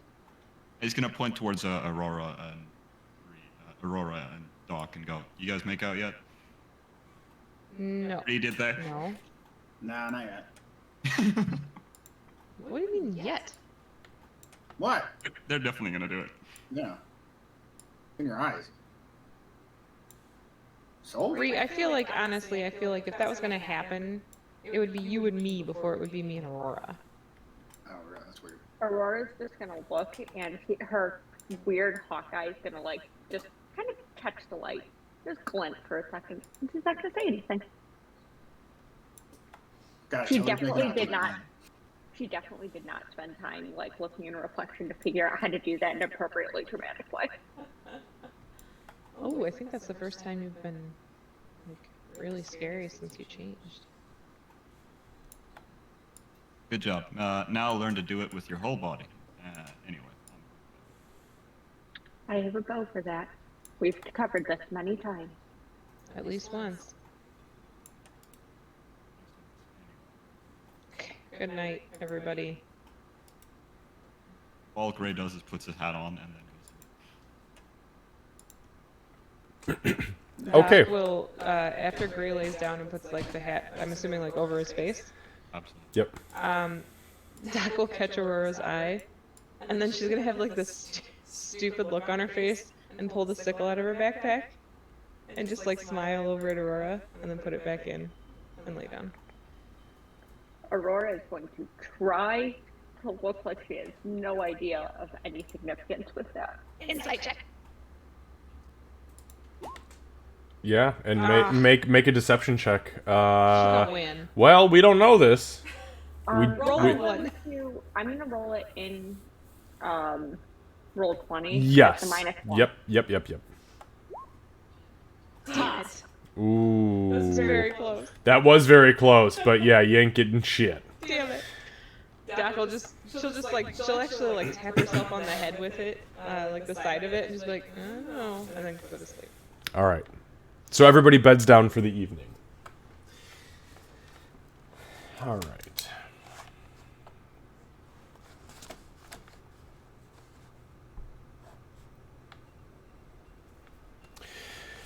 So everybody sleeps soundly through the night. Doc, Ree, Gray. You awake the next morning, much later than you normally would. And there's something different about the air in the room. It's freezing cold. But the heavy woolen blankets that you've been granted from the dwarves of this tavern, of this inn, keep you so comfortably warm that your body instinctually refuses to give up its intense need to rest and relax, and therefore you sleep an extra 2 to 3 hours. As you begin to awake, as you begin to roll yourselves out of bed, you go about your early morning business, and you realize this room is freezing fucking cold. And for this time, in the middle of Mugem, it should not be this cold.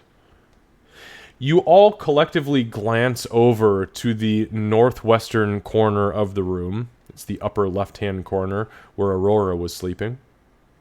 And you realize that the entirety of her twin-size bed is frosted over, and there is a large lump underneath, currently unmoving. Honestly, Doc would. Sorry. Once we realized that. Nope, Candace is drunk. That was adorable little hiccup. Candace is drunk! No, I'm just kidding, she ain't drunk. Well, she might be drunk. Are you drunk? No. Doc would. She's drunk. She pull the blanket off. You yanked the blanket off of the bed? Mm-hmm. Alright, give me a strength check. Oh boy. Okay. There it is. That's really fucking strong for a +0? Okay. I didn't do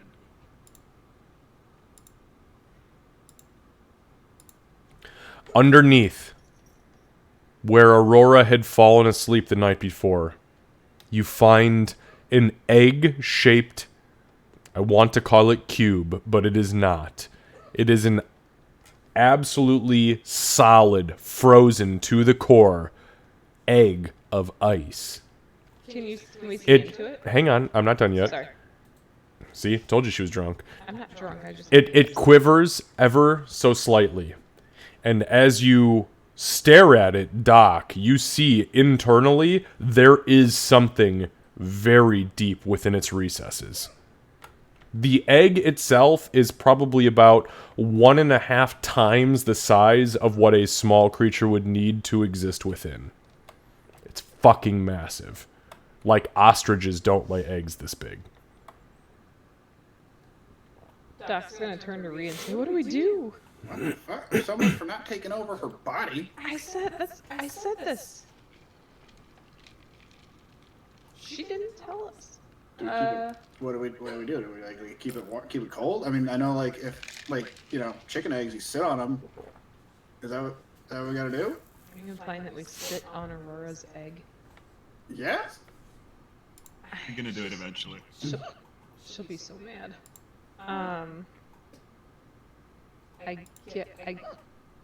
Okay, seriously with the Yes, hiccups. I'm trying really hard not to. I guess we'll approach the egg and take a closer look inside, kind of like knock on it a little bit. You in there? Okay, give me a perception check. Am I able to assist? No, you can't really assist with a perception check in this state. But a 20 is pretty... Wow, a fucking 20 is not bad. Yeah, as you reach down, you're like, let me help you. Reese smacks your hand away. Listen, Lavender Boy. Listen, you smell amazing, and you're just positively moisturized. But hang on a second, I got this. Your ass is moisturized. As you kind of like look in, you like kind of like polish off a little spot, and it is solid fucking ice.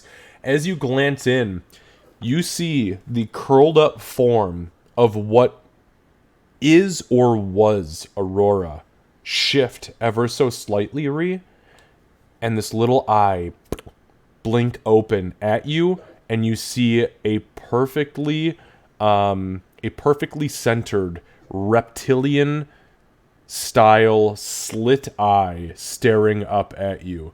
It blinks twice, and the egg shudders once, and then shatters open. I need Ree and Doc and Gray, since Gray, you were coming over, to make dexterity saving throws.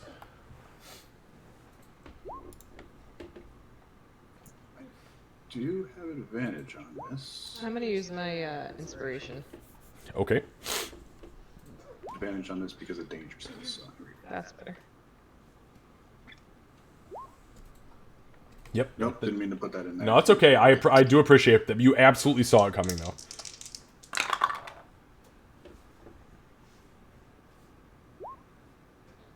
Oh shit. Oh, fuck. Okay, so literally everybody saved. So, okay, that's a thing. So it was only 3 damage, but everybody takes 1 point of cold damage as the Fuck it. as the, do you really? No. Oh, I was gonna say that. I mean, I don't even know what to do there. I mean, you still have to take 1. So the egg shatters, and as the egg shatters, splinters fly up into your face, neck, mouth, and it's a discomfort. It's really not physical damage. There's a little tiny bit of blood drawn, but it's just scrapes. And as you look back down, Aurora's body, full halfling body, is turned away from you, shivering ever so slightly. And then suddenly she stops. And as she turns back around to you, you see that her left hand, all the way up to her shoulder, is nothing but a white-scaled draconic arm, including the long black talons that come off of her fingertips. Around her eyes, almost like she's wearing a raccoon's bandit mask, are white scales.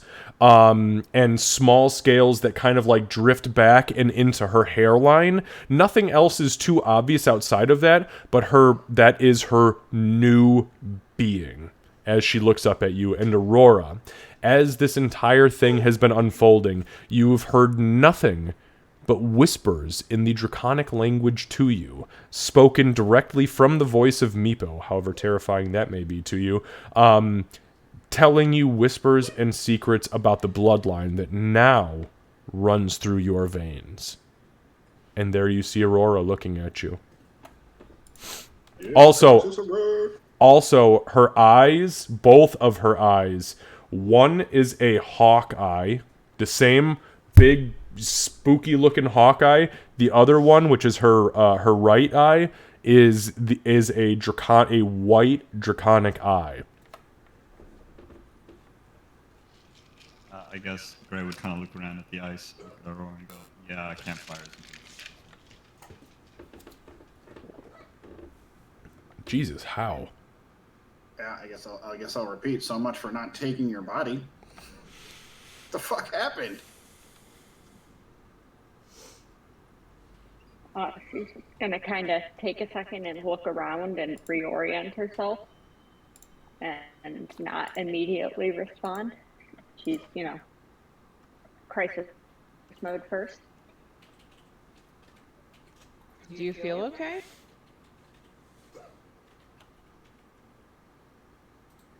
She's gonna start to kind of clear her throat. Yeah. Different, but okay. And as she begins to speak, you all, as you're looking over her, realize that her muscles have atrophied quite a bit. To the point where her arms, in her halfling form, look very kobold in nature. Not physically with the scales, but in the muscularity, they have atrophied quite a bit. More than that, she looks at you almost kind of confused as she begins to speak. However, there is something about her. Something about the beauty, the innate beauty, maybe not necessarily the way she speaks, but how she physically looks is just enchanting.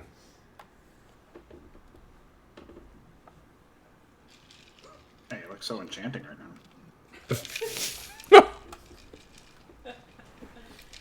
Fucking goblins.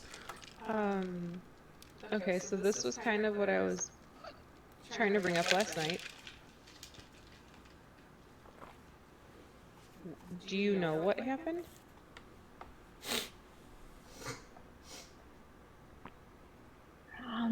Togetherness.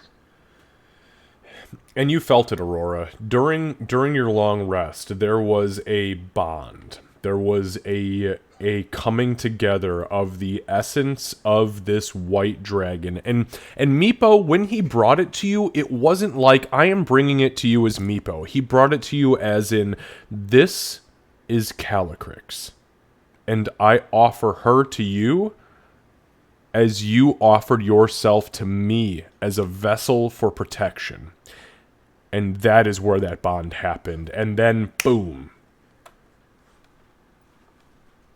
So then she's gonna say togetherness, and then she's gonna, Calycrix and Meepo. Okay. Great. Anyone want to explain what either of those are? Calycrix was a little, like, tiny dragon. Meepo was a kobold. Meepo took care of Calycrix, but sorry guys, but she died. And I guess is now a part of us. Okay, wait. So she not only has a I'm- kobold in her, but a dead dragon. I would like to use. I know it's more than it's typically for, but I would like to use one of my cantrips to create a small illusory image of Calycrix in the palm of my hand. Done. As you do so, you whisper the incantation, and as you breathe into your palm, there is this very icy breath, this frosty breath that kind of comes out of Aurora's mouth, and as it happens, she lifts it up, and it takes on the form of this tiny white dragon wormling that kind of springs into existence and then moves, but in a very claymation way. It kind of goes up, down, looks left and right, and then it just kind of exists within her hand. Without life, but very obviously illusory and well done. On that note, as you guys look down at that and then look back up at Aurora, you realize that dead set in the center of her forehead is a small crystal. And it was the same crystal that was given to Aurora during her reincarnation ceremony. Can I have an overall? And sorry, just really quick, Kat, just so you are aware, that is a permanent spellcasting foci, which will utilize any of your spellcasting focus needs for material components, unless they have a gold piece value. Can I have an overall description of her again, so I can write it down? Yeah. So, from top to bottom, everything from the head down looks exactly as Aurora appears. However, she is wearing essentially a raccoon bandit mask of white dragon scales. Embedded in the center of her head, just above both of her eyebrows, is a tiny white gem. Her left eye is that of a hawk. Her right eye is that of a white reptilian, which is the white dragon. And her left arm, which is not completely exposed, but for reference, from her shoulder all the way down through her left hand is covered in white draconic scales with long black dragon talons coming off of each finger, and everything else on the right side is totally normal and halfling. Everything else, essentially from the neck down, is halfling in nature.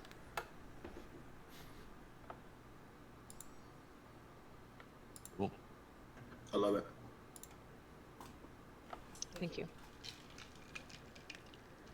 Good choice, Kat. Question. Yes. Did the spell she used remind me of my spell? Do you have minor illusion? Yes. Yeah, then you I just did the hang on. I just did the prestidigitation because it says you can do an illusory in that one. Understood. Lucy, do you have prestidigitation? I do not. I have minor illusion. Okay, no problem. Give me an Arcana check. I did not want to stomp on Gray's illusory grounds there. Yeah, no, totally understandable. Yeah, so as far as your Arcana check, you absolutely recognize that cantrip as prestidigitation, and you can also confirm that you have never seen Aurora perform that before. And obviously she looks fucking crazy. Actually, she looks really good. Almost, she's starting to look sexy. Dragon sexy. Oh damn girl! Get it, girl? From a half-orc to this, how far we have fallen. Yeah, imagine half-orc sorcerer Aurora. That would be cool. That would be pretty cool. Do you feel okay, Aurora? Do I still feel cold? The entire room is covered in frost. Aurora, you feel so at home, you could swear you were in the tropics right now. Everybody else, it is fucking freezing in here. Yeah, can you like turn down the temperature or turn up the temperature just a little bit? I'm glad I don't have to share a bed with her. It's cold as fuck. She looks a little confused. It feels. I feel okay. Different, but okay. What happened? Telecrix, Meepo. Yeah, those are names that we know. Yeah, I mean, you're gonna have to spell it out a little bit. She starts and stops and tries to find words like 3-4 times and just kind of gestures helplessly. We did a whole funeral, in an entirely different area for Calycrix. Meepo I get, but how does Calycrix play into this exactly? That's a good I fucking think the more sane way to say this is, how the fuck does a dead dragon do this? Mine was nicer, but yes. She ignores Gray. She looks at Doc. You of all people should know that the soul and the spirit doesn't die just because the body does.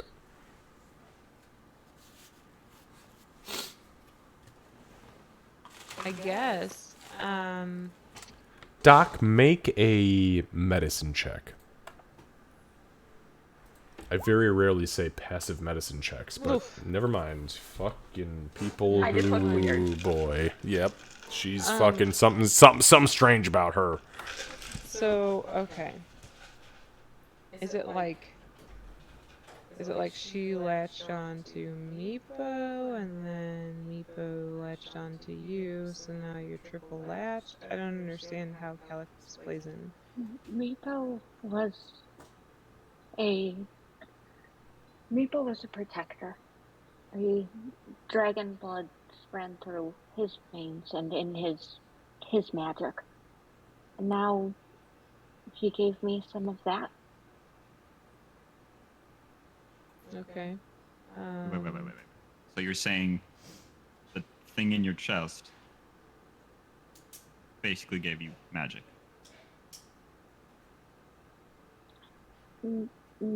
No. Yeah. No. No. It's the Meepo shared what was his and what had been from long ago. That just allowed it to happen, I think. But it was that joining, that togetherness. That wasn't the gem. It's not some magical item that just grows scales. That was from Meepo. Yeah, I think she's saying that she fucked the dead dragon.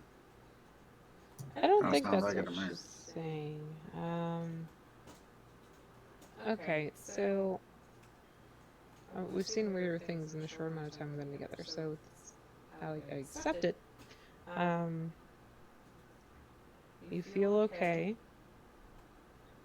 She's gonna go and feel fine, and she's gonna go to stand. She's gonna stumble a little bit because her legs don't support her quite the way she's used to. And then she'll grab the edge of the bed for a second and kind of steady herself. She just likes the legs there. Are the scales making you a little top heavy?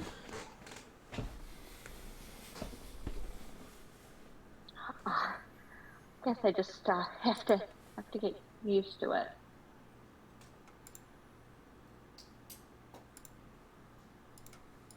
Okay.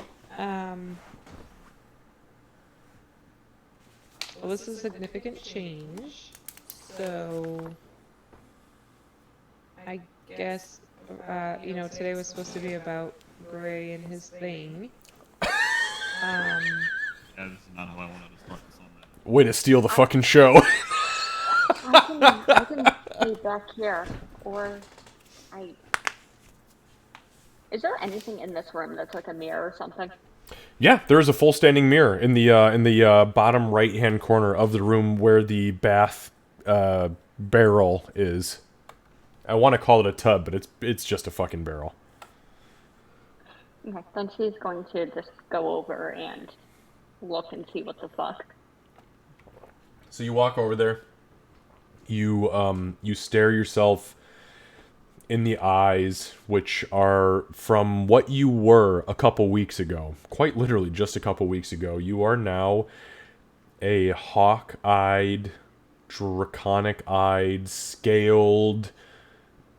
I'm going to use the word monstrosity very lightly here because you are not truly a monstrosity in any way, shape, or form, but a very different variation from what you once were.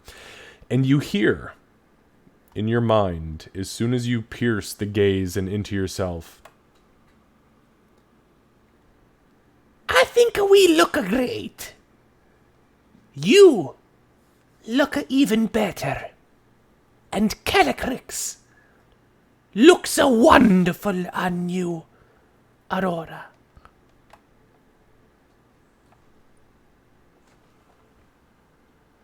She's just gonna kind of just no response there. Because how do you fucking respond to that? She's just gonna look for a moment longer, and then she's gonna turn back and face the group. and you all visibly see a level of beaming off of her, where it is not intentional necessarily, but she is beaming with joy, though not smiling necessarily. There is something about her visage that has completely shifted from where she was sultry to appealing. Although I suppose you can be sultry and appealing, but this is a little bit different. So, obviously it's spreading. Do you feel like it's going to continue doing so? I think at this point, what we'll learn is we'll be together. You keep saying that, and I honestly am just really neutral on how I feel about it. Last night, the conversation we had was, if you feel like your body's being taken over, you let us know. And shit got taken over. You were in an ice egg that exploded in my face. It hasn't been taken over. Did you say an ice egg? Yeah, Yeah, you're a Big big ice ass egg. ice egg. It Yeah. blew up. I blew up Literally. right in my face. Yeah. It turned you into an omelet. Well, then for an omelet, I feel really fucking good. I really want to know. You guys can discuss this. Man, that does sound really good, actually. Speaking of I'm hungry. omelets, Aurora's going to, like, at the thought of food, she's gonna realize that she's fucking hungry. And she's gonna go and start to, like, grab her armor. And she's gonna struggle to, like, pick it up and maneuver it. And then she's just gonna kind of leave it. Wait, can you still use a bow? And a very brief look of panic is going to show up there. And then she's gonna reach for her bow. And as you grab your bow with the most innate instinct you have ever felt in your life, you whip around, grab not one but two arrows, pull them back to full draw, and aim them dead at Ree. Doc's gonna say, quick, shoot Gray. Oh, whoa. Shoot Gray twice. Shoot times. What did I do? It's just, I know that she shoots you well. Okay, so obviously, that's fine. Your sense of humor is exactly the same because that was hilarious and you didn't laugh. Does anything else feel different? As she says that, you continue to, and you have heard from this from the point where you awoke in your new form until now, very quiet whispers, arcane syllables in your head, draconic manifestations that you see flashing in front of you in different somatic hand symbols. And that is the only change that you've noted, and that you feel is your newfound innate level of magic.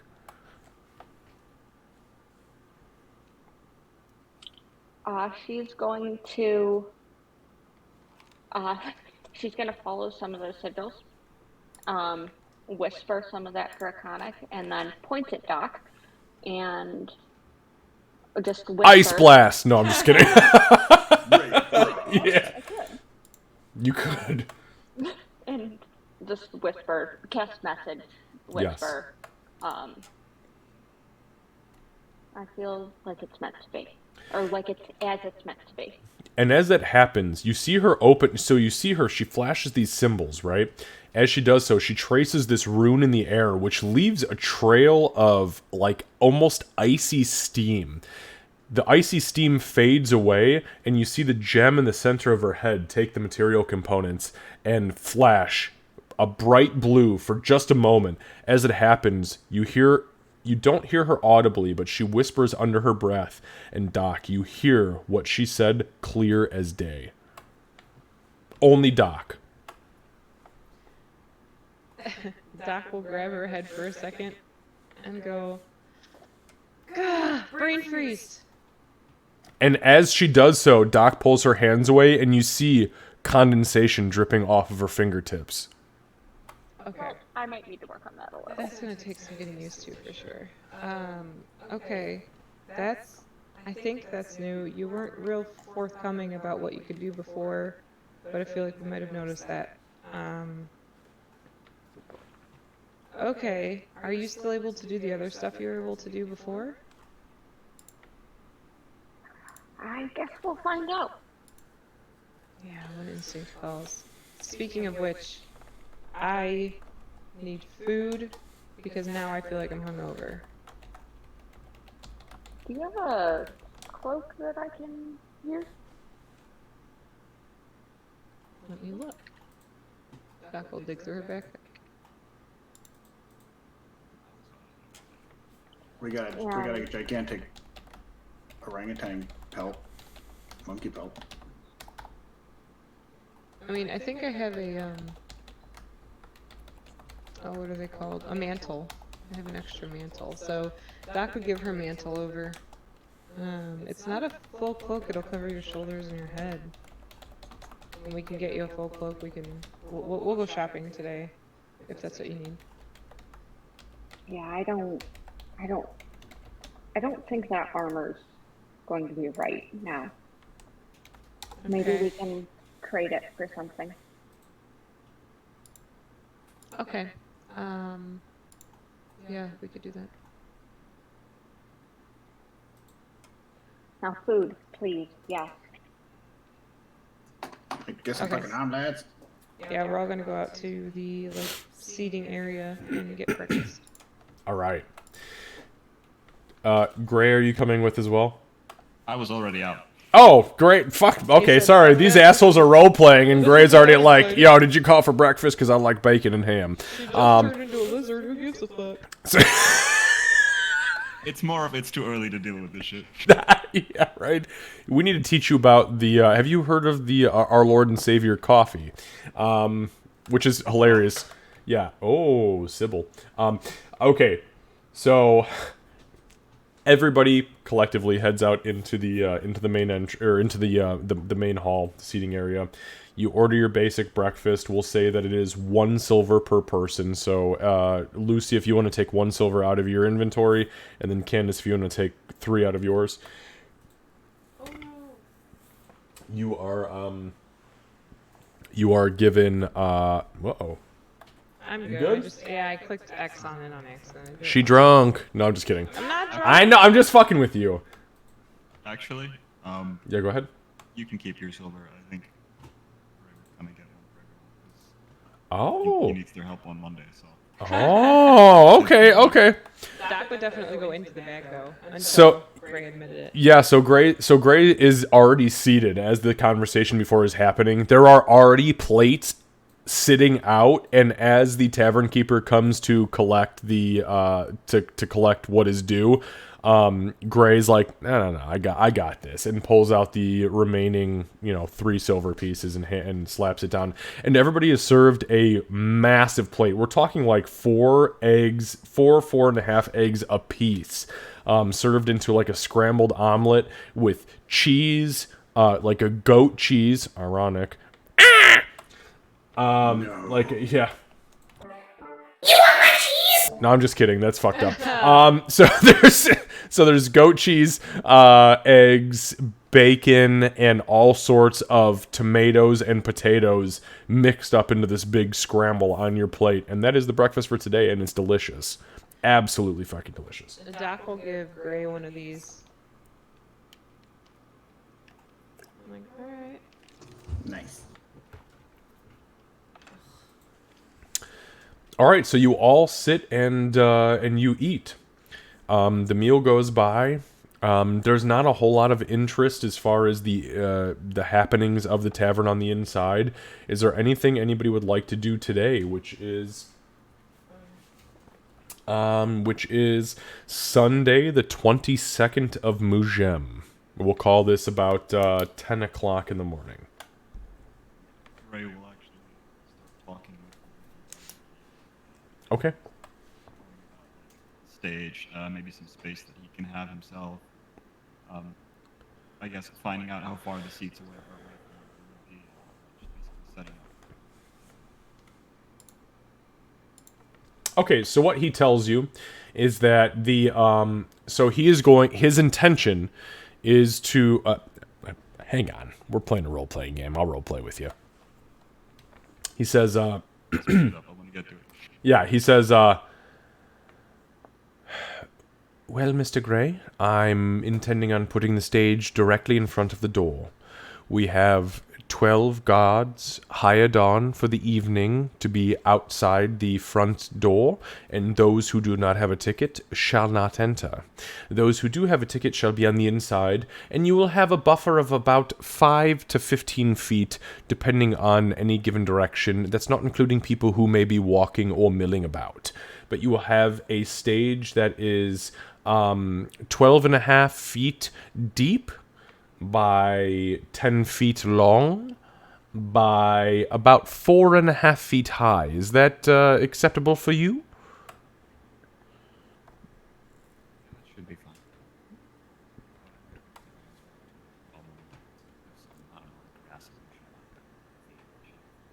fine. They would. Pre-warning. I think they would love it. They're well aware of who and what you are, my friend, Mr. Gray, so I don't think that they'll be spooked by any grass illusory formations that may tickle their toes. Say that, but I tried to communicate with someone. They knocked themselves out on a rock because they thought it was demons. Oh. My goodness, your friend must have been a simpleton. Does nobody know that there are sending spells within the realms of existence? I guess this one was an exception. Yeah, fair enough.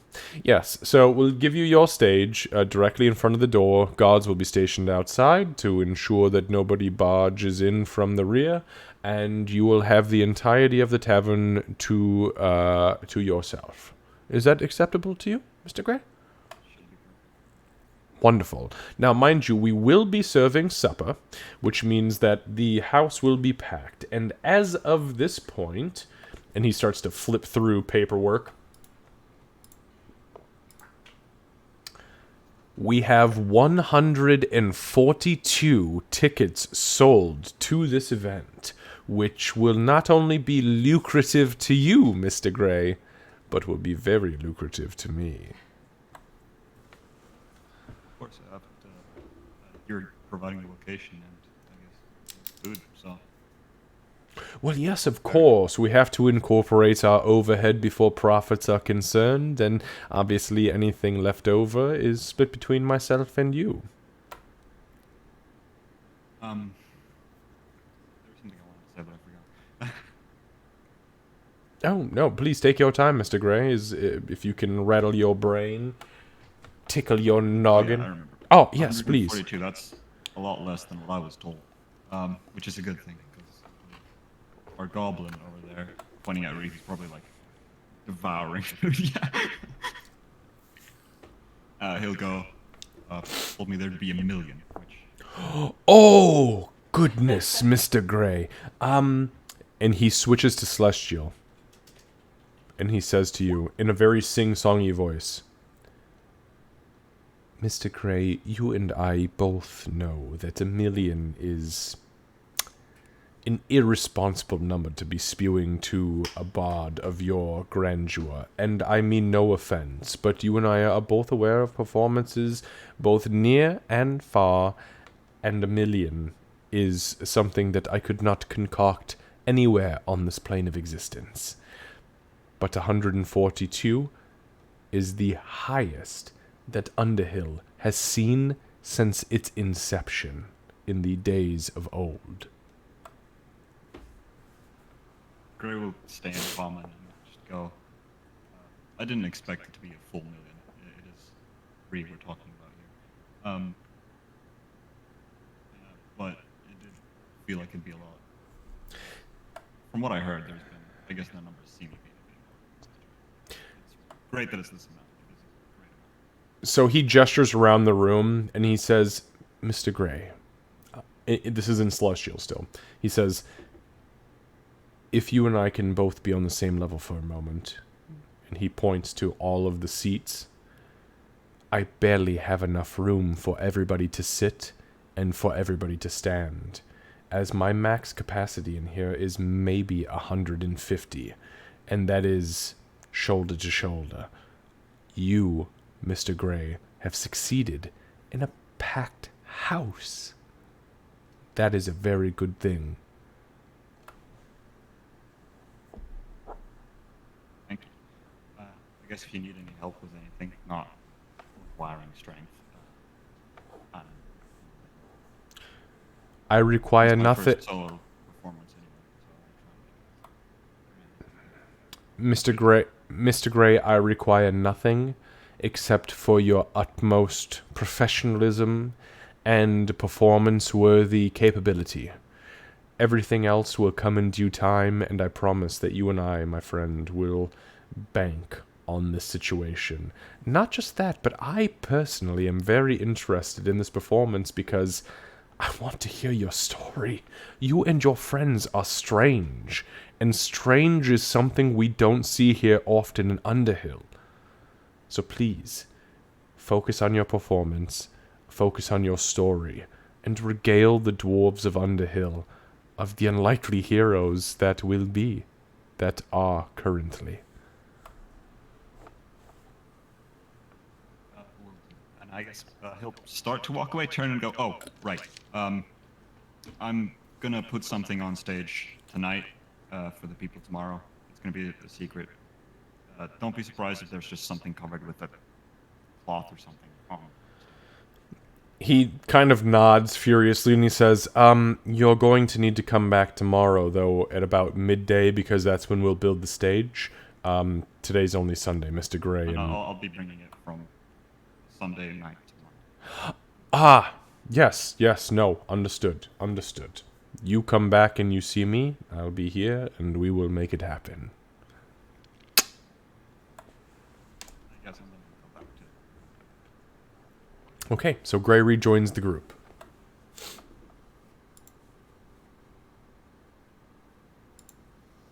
Can't believe 1 million people are coming, Rick. Lucy, take an inspiration point. I already have one. Oh, go fuck your inspiration. I'm the only one that's used it. Yeah, I was pretty amazed too. Yeah, good turnout. Millions, a lot of people. Doc will like eyeball the tavern in its current capacity. Hey, I'll knock out the back wall. He doesn't want you to do Even if you knocked out 50 back walls, you could not fit 1 million. You couldn't fit 1 million people in this whole fucking town. That was to Doc and the other people who have higher than a 12 intelligence. Maybe Ree not has back no then. Ree has no idea what a million is. Yeah, a million is infinite. If you and Aurora's doing her best, like she's out here, but she's got the mantle. She's doing her best to like stay quiet and unobtrusive. If you want me to keep an eye outside for any trouble, I can do that rather than being in here. Guards outside. He said, keep people out. If someone does bust in, I guess try not to kill them with an arrow. But Are you sure you don't want me outside instead of in here? He said specifically with an arrow, so you've got options. Sorry. DM stepping into the background, I apologize. I intend to completely stay out of your way, but if there's anything that you need, please let us know, because we want to support you as best as we can.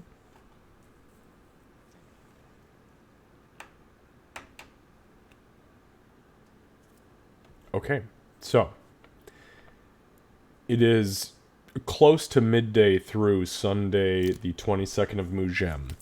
Is there anything of particular importance? Anything anybody would like to do up until this point? I'm seeing I'm seeing 3 head shakes. Do I have a 4th? Can I get a 4th? Can I get a 4th? Oh, yep. Hold on. I only saw 2 out of the 4. Okay, I take it back. Ree and Doc, you good. Aurora and Gray, go ahead and lay it on me. I just want to quickly go to the bathroom. Probably practicing. Okay, absolutely understood. Please take your potty break. Cat. Aurora just needs a shopping montage, you know. Can be behind the scenes.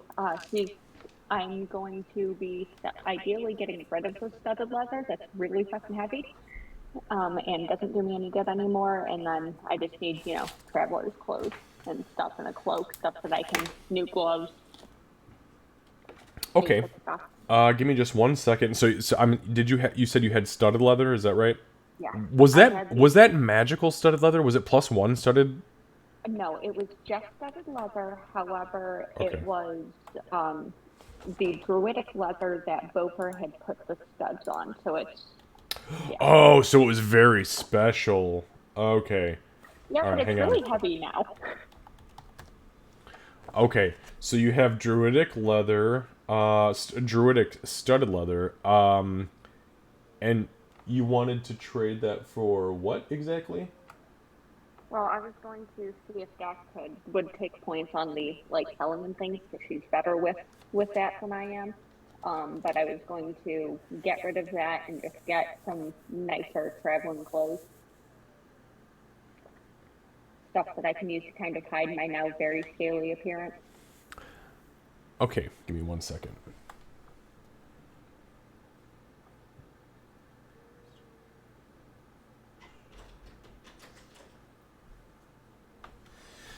Okay, so as you approach the vendors, like the Traders Row, they can offer you 67 gold and 5 silver for your studded leather, which you would immediately recognize as way too much fucking gold for what it's worth in the real world.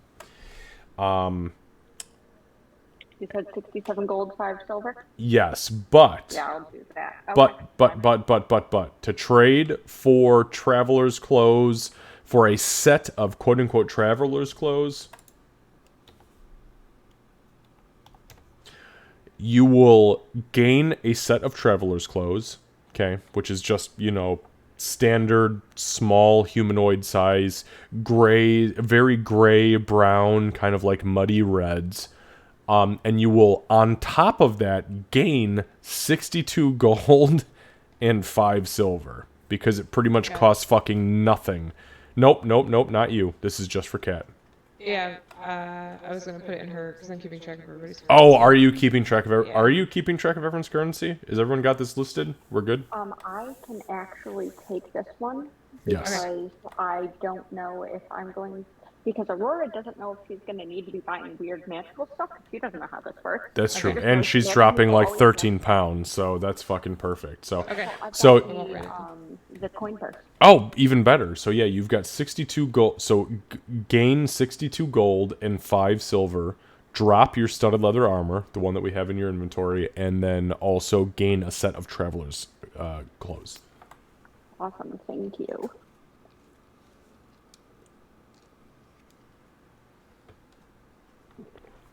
Doc you said you had Doc doing the haggling, right? Ideally, because Doc would probably be better at that. And to be fair, that's the best you could do. I mean, these dwarves are tough. Unless you really want to would you really like to beat them down? Me? No, I honestly was just making sure what Doc knows and what she doesn't know regarding treasure. So the fact that this leather worker who, Aurora showed up with, laid this suit out with, this leather worker gave the full top to bottom, left to right, and focused not on the leather. He didn't give a shit about the leather. He gave a shit about the studs. Yeah, I feel a little bit bad about giving up the Beaufort stuff. That's a pendant. Hey, Rye, how you doing, buddy? I'm not going to Beaufort that much. Yes, so he focused on those studs, and the studs that were on there, which he started to even pull at with pliers and vices, pry bars, a small pry bar, began to pop him up and was like, oh, this is going to get me some good.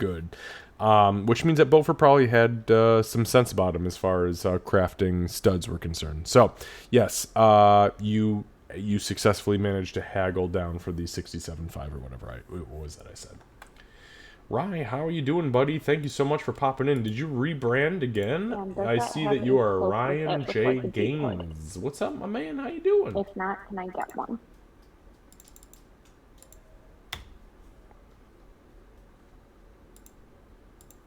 I'm sorry. Say that again. I'm hearing a child screaming in the background here. Yeah, so Candace has got the.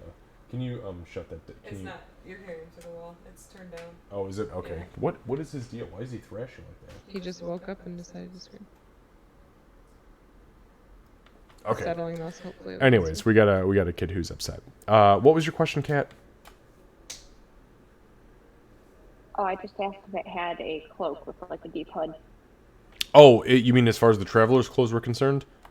Yes, absolutely. Yep. There's a very, very heavy wool with maybe a very light leather reinforced interior which keeps out the rain, with a very deep hood. I mean, it goes all and this is meant for dwarves. So on a halfling, this is yo, we staying hidden. I'm just picturing having to cut off the bottom 6 inches of this cloak later. All right. Any other? No, nothing. Okay. All right. So everybody reconvenes at the tavern, the house. Or excuse me, I keep calling it a tavern. It's not a tavern. It's an inn. The House of the Dwarf Lord Inn. And is there anything else that anybody would like to do throughout the remainder of today, which is Sunday, the 22nd of Mujem? Not me. Okay, perfect. So, everybody rests up for the evening. Go ahead and set yourselves for a long rest. Anybody who used spells?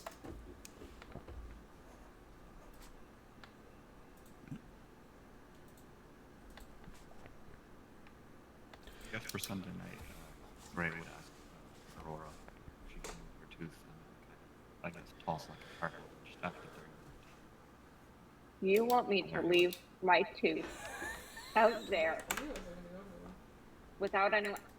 No? Who's gonna take it? Ree? Maybe. He just gives you a look. Look, And actually, I put higher intimidation now. we either move it tonight where nobody can see it, or you move it in broad daylight where everyone can see it and it loses it. I mean, a mysteriously wrapped parcel. You can make it invisible later if you really want the drama. That's an unnecessary spell. It's not as funny as sending something to another.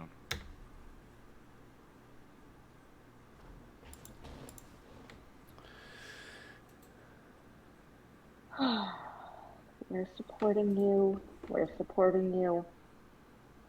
Fine, but if it gets so much as a chip in this tooth, It is coming out of your hide and your purse.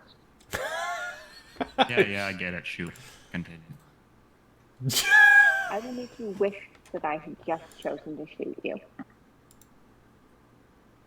Oh shit. This performance flops. Please shoot.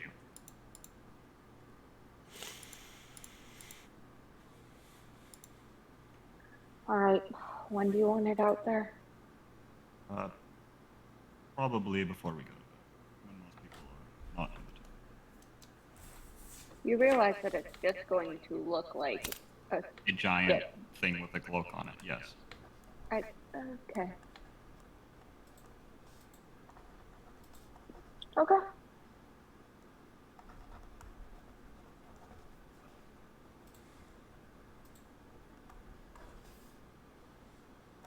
Did you already talk to the innkeep to make sure that anything that you left out would not be moved or messed with or anything? I did tell him that during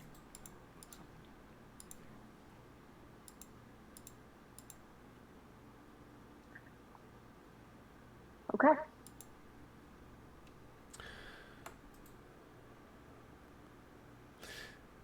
Smile.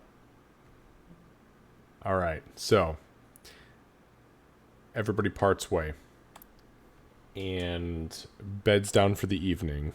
Aurora brings the tooth out, as she said she was going to do, and sure as shit, there is a stage platform being built in the middle of the night, because there's a big thing happening the next day. It is being built about 10 feet in front of the door to allow patrons in and out for the morning and lunch rush, because those are still things that will happen.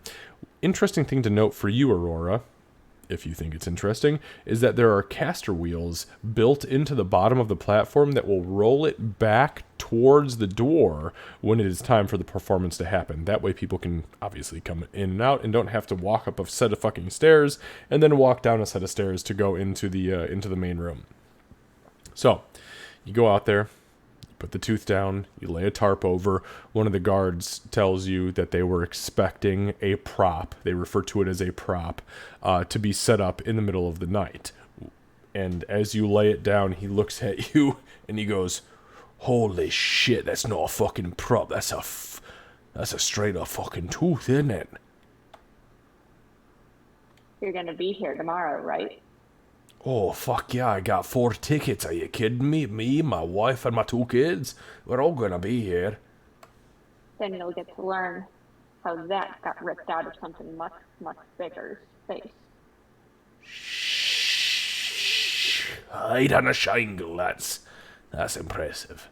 That's impressive. Alright, I look forward to it. And thank you, by the way, for your service to our town. I know that you and your friends, you sacrificed a great deal to be here. And most of us, we truly appreciate it. It's gonna be a little, sassy. She's gonna say in Dwarven, it's what we do. And then she's gonna tuck the cloak over it. And then she's gonna go back to bed. So you toss the cloak over it. As you begin to walk away, you hear in Dwarven, mind you, this was in Common before, but you hear in Dwarven, "That's what good adventurers do, sweetheart. And thank you for being one of the good ones. Tell your fallen angel friend the same from me." Is this the one that had the, was this one out there when Doc did the, paying back the bet? Yep. But it's not the one who got the bet paid back. It was one of the guys that was standing off to the side and laughing his ass off. And I'm giving that to you because your passive perception is stupid.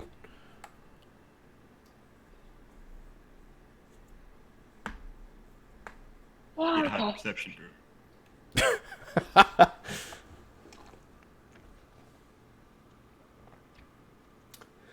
All right. So everybody goes back to the room. Everybody goes to sleep. During the night, Doc, you sleep soundly. Ree, you sleep soundly. Gray, you sleep soundly. Aurora, you sleep soundly. But, Oh, I don't. Right. There it is. See. but, everybody was fucking waiting for it. But, about 3/4 of the way into your rest, there is a dream that manifests within your psyche. And within that dream, you feel yourself existing as an egg. Your body is furled up into the fetal position, growing, thriving, pulsating, attempting to burst from the seams, from the confines of the shell that you exist within. And you cannot do so. And it's not until the very early morning hours when you awake from your dream that you finally feel the shell crack.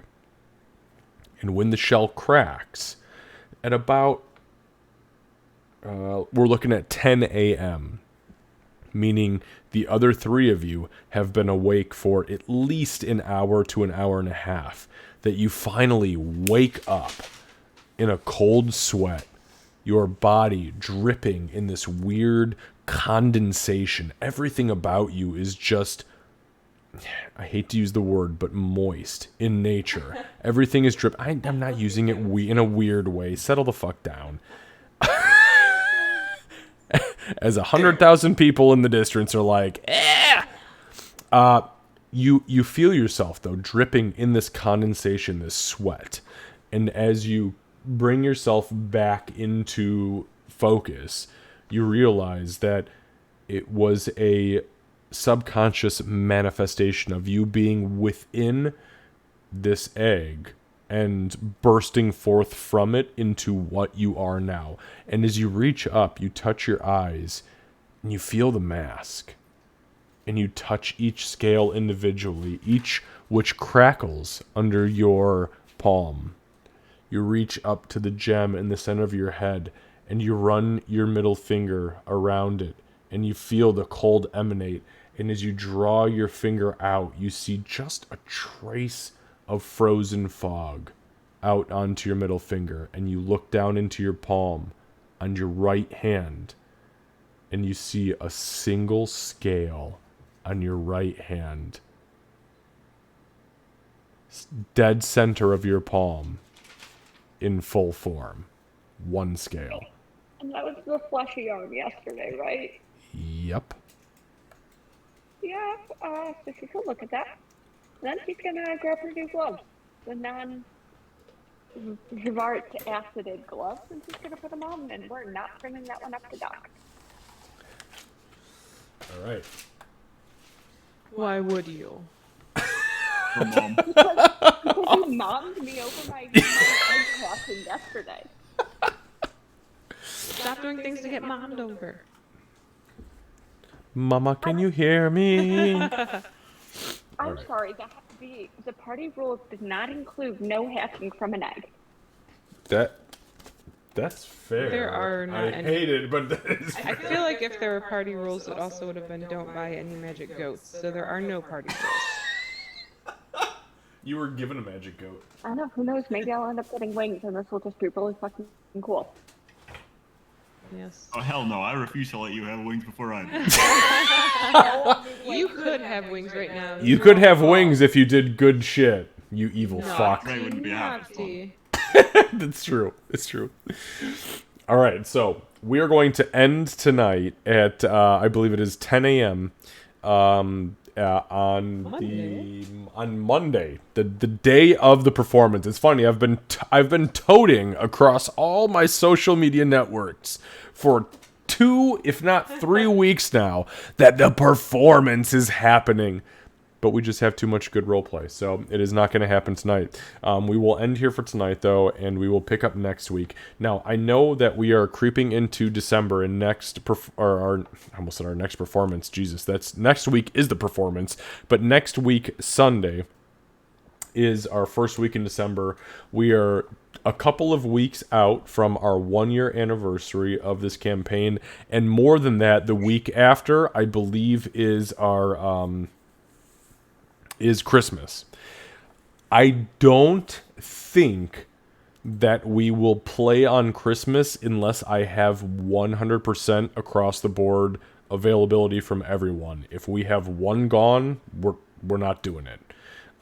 So I'll leave that up to everybody, but I'll message you guys in the next week or two and see kind of how we're feeling as far as family events and friend events and things like that are concerned. So, and the 1 year is happening before that happens.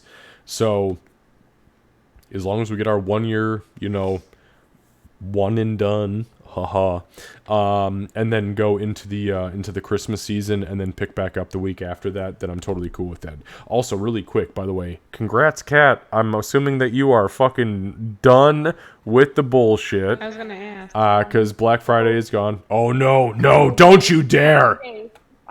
I'm going back to No! my home store so that I can just clean up stuff. My schedule is literally zeroed out this week. It's just whatever I'm going to go in and start things. Okay. Good for you. Good for you. That's a really good place to be. I got a bunch of shit in the store that I want back. I put hundreds of dollars into that store. I want it back. Yeah, Sure. I that's totally agreeable. Okay. So yeah, we'll be back next week on Sunday, and then as we get closer to Christmas, we'll discuss that because obviously they're on weird days this year, and yeah, we'll be picking up next week. I can almost guarantee we got through 2 days today, which is not normal. Usually it's like 1 day equals 3 sessions. So I think Lucy, next week will be your time to shine, baby. For real. I was For hoping real. it'd be- I was hoping it'd be this week because I had the inspiration you gave last week. Yeah. Here is what I'll tell you. Lucy, take the inspiration with you. Meaning that when we go into next week, you have an inspiration point. There's no reason for Gray to have lost that in this short amount of time. So yes, I will grant, and anybody who has an inspiration right now, a DM inspiration, take it with you. Aw, poo, I should have kept mine. Nah, you fucked that up. Okay, so Lucy, you gain an inspiration.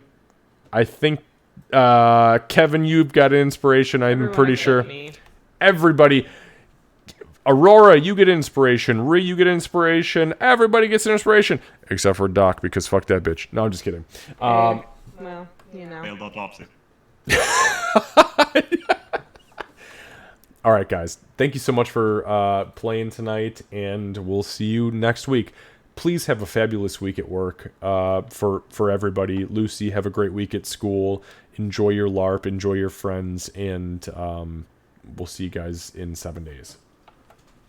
Thanks, everybody. I got a message Thanks, guys. from Seru in chat going, Lucy, message the ogre next week. You should message the ogre next week. Stop it, that poor man. That poor fucking guy. I was like, as you guys were sending messages, I was like, this poor piece of shit doesn't know. said no. Nobody warned him. They didn't give like a beginner sentence like, do not freak out. But instead it was just like, demon voices in your head. This is Mr. Gray. Yeah. Gray's voice is very melodic. Oh, good lord. Can't help, he sounds like a demon. You're right. Okay, everybody, we're gonna go ahead and we're gonna find somebody to raid. Good night, everybody. All right, Good night. Thank you, guys. see you guys. Thanks so much. All right, let's find somebody to raid. We are bringing the love to a for giving me that crazy opportunity. Kat, you are. Look, I build very specific opportunities for very specific people, and when you started to build your own story, you had options that were available to you that nobody else would get, and the fact that you did it in the way you did it is, I mean, it was just fucking fantastic. So, thank you for turning what we had into what we have now. All right. Yeah, I made her like, oh, I'll just do like a super simple by the book, like 2 lines of backstory, like the one shot. I don't need any like death. What kind of growth are we gonna see? Fuji. Yeah, I love it. I love it so much. It was a lot of fun. It was a lot of fun. Oh, And also, I'll get you new Hero Forge stuff some point this week. yes, please. Yes, please. Yes, please. And I can't talk much about what else is happening in the background, but let me just tell you that there are some fantastic fucking things happening with what just happened tonight, and I can't say much more than that on a visual level. I'm so excited. Well, I'm so warn me excited. if I'm gonna need to make a 4th mini for this character. No, you don't. No, you're good. You're good. All right, we're gonna raid Hook and Turn. I am off. I will see you in a week, and then I think another week after that will be in person game. Oh yeah. Mother of God, you are absolutely right about that. That is 100% what's about to go down, and I'm so excited for that one too because you guys left off in the middle of a room that was filling with acid. Yeah, we just don't end in good spots ever. Yeah, I laugh really creepily, but yeah, you're right. You did not The end in a week good before spot. that we were drowning, I think, or maybe that was just No, after you that. no, yeah, it was 2. I think it was 2 before that. All right, Kat, we'll see you soon. Okay, have a good night. You too. All right, guys, we are raiding Hook and Turn. And Hook and Turn is spinning balls of yarn, literally, while Wifey is on the couch and fucking knitting. Candace, is that crocheting? It's crocheting. It is crocheting, no She shit. does it very differently than I do. I was just commenting on that. So she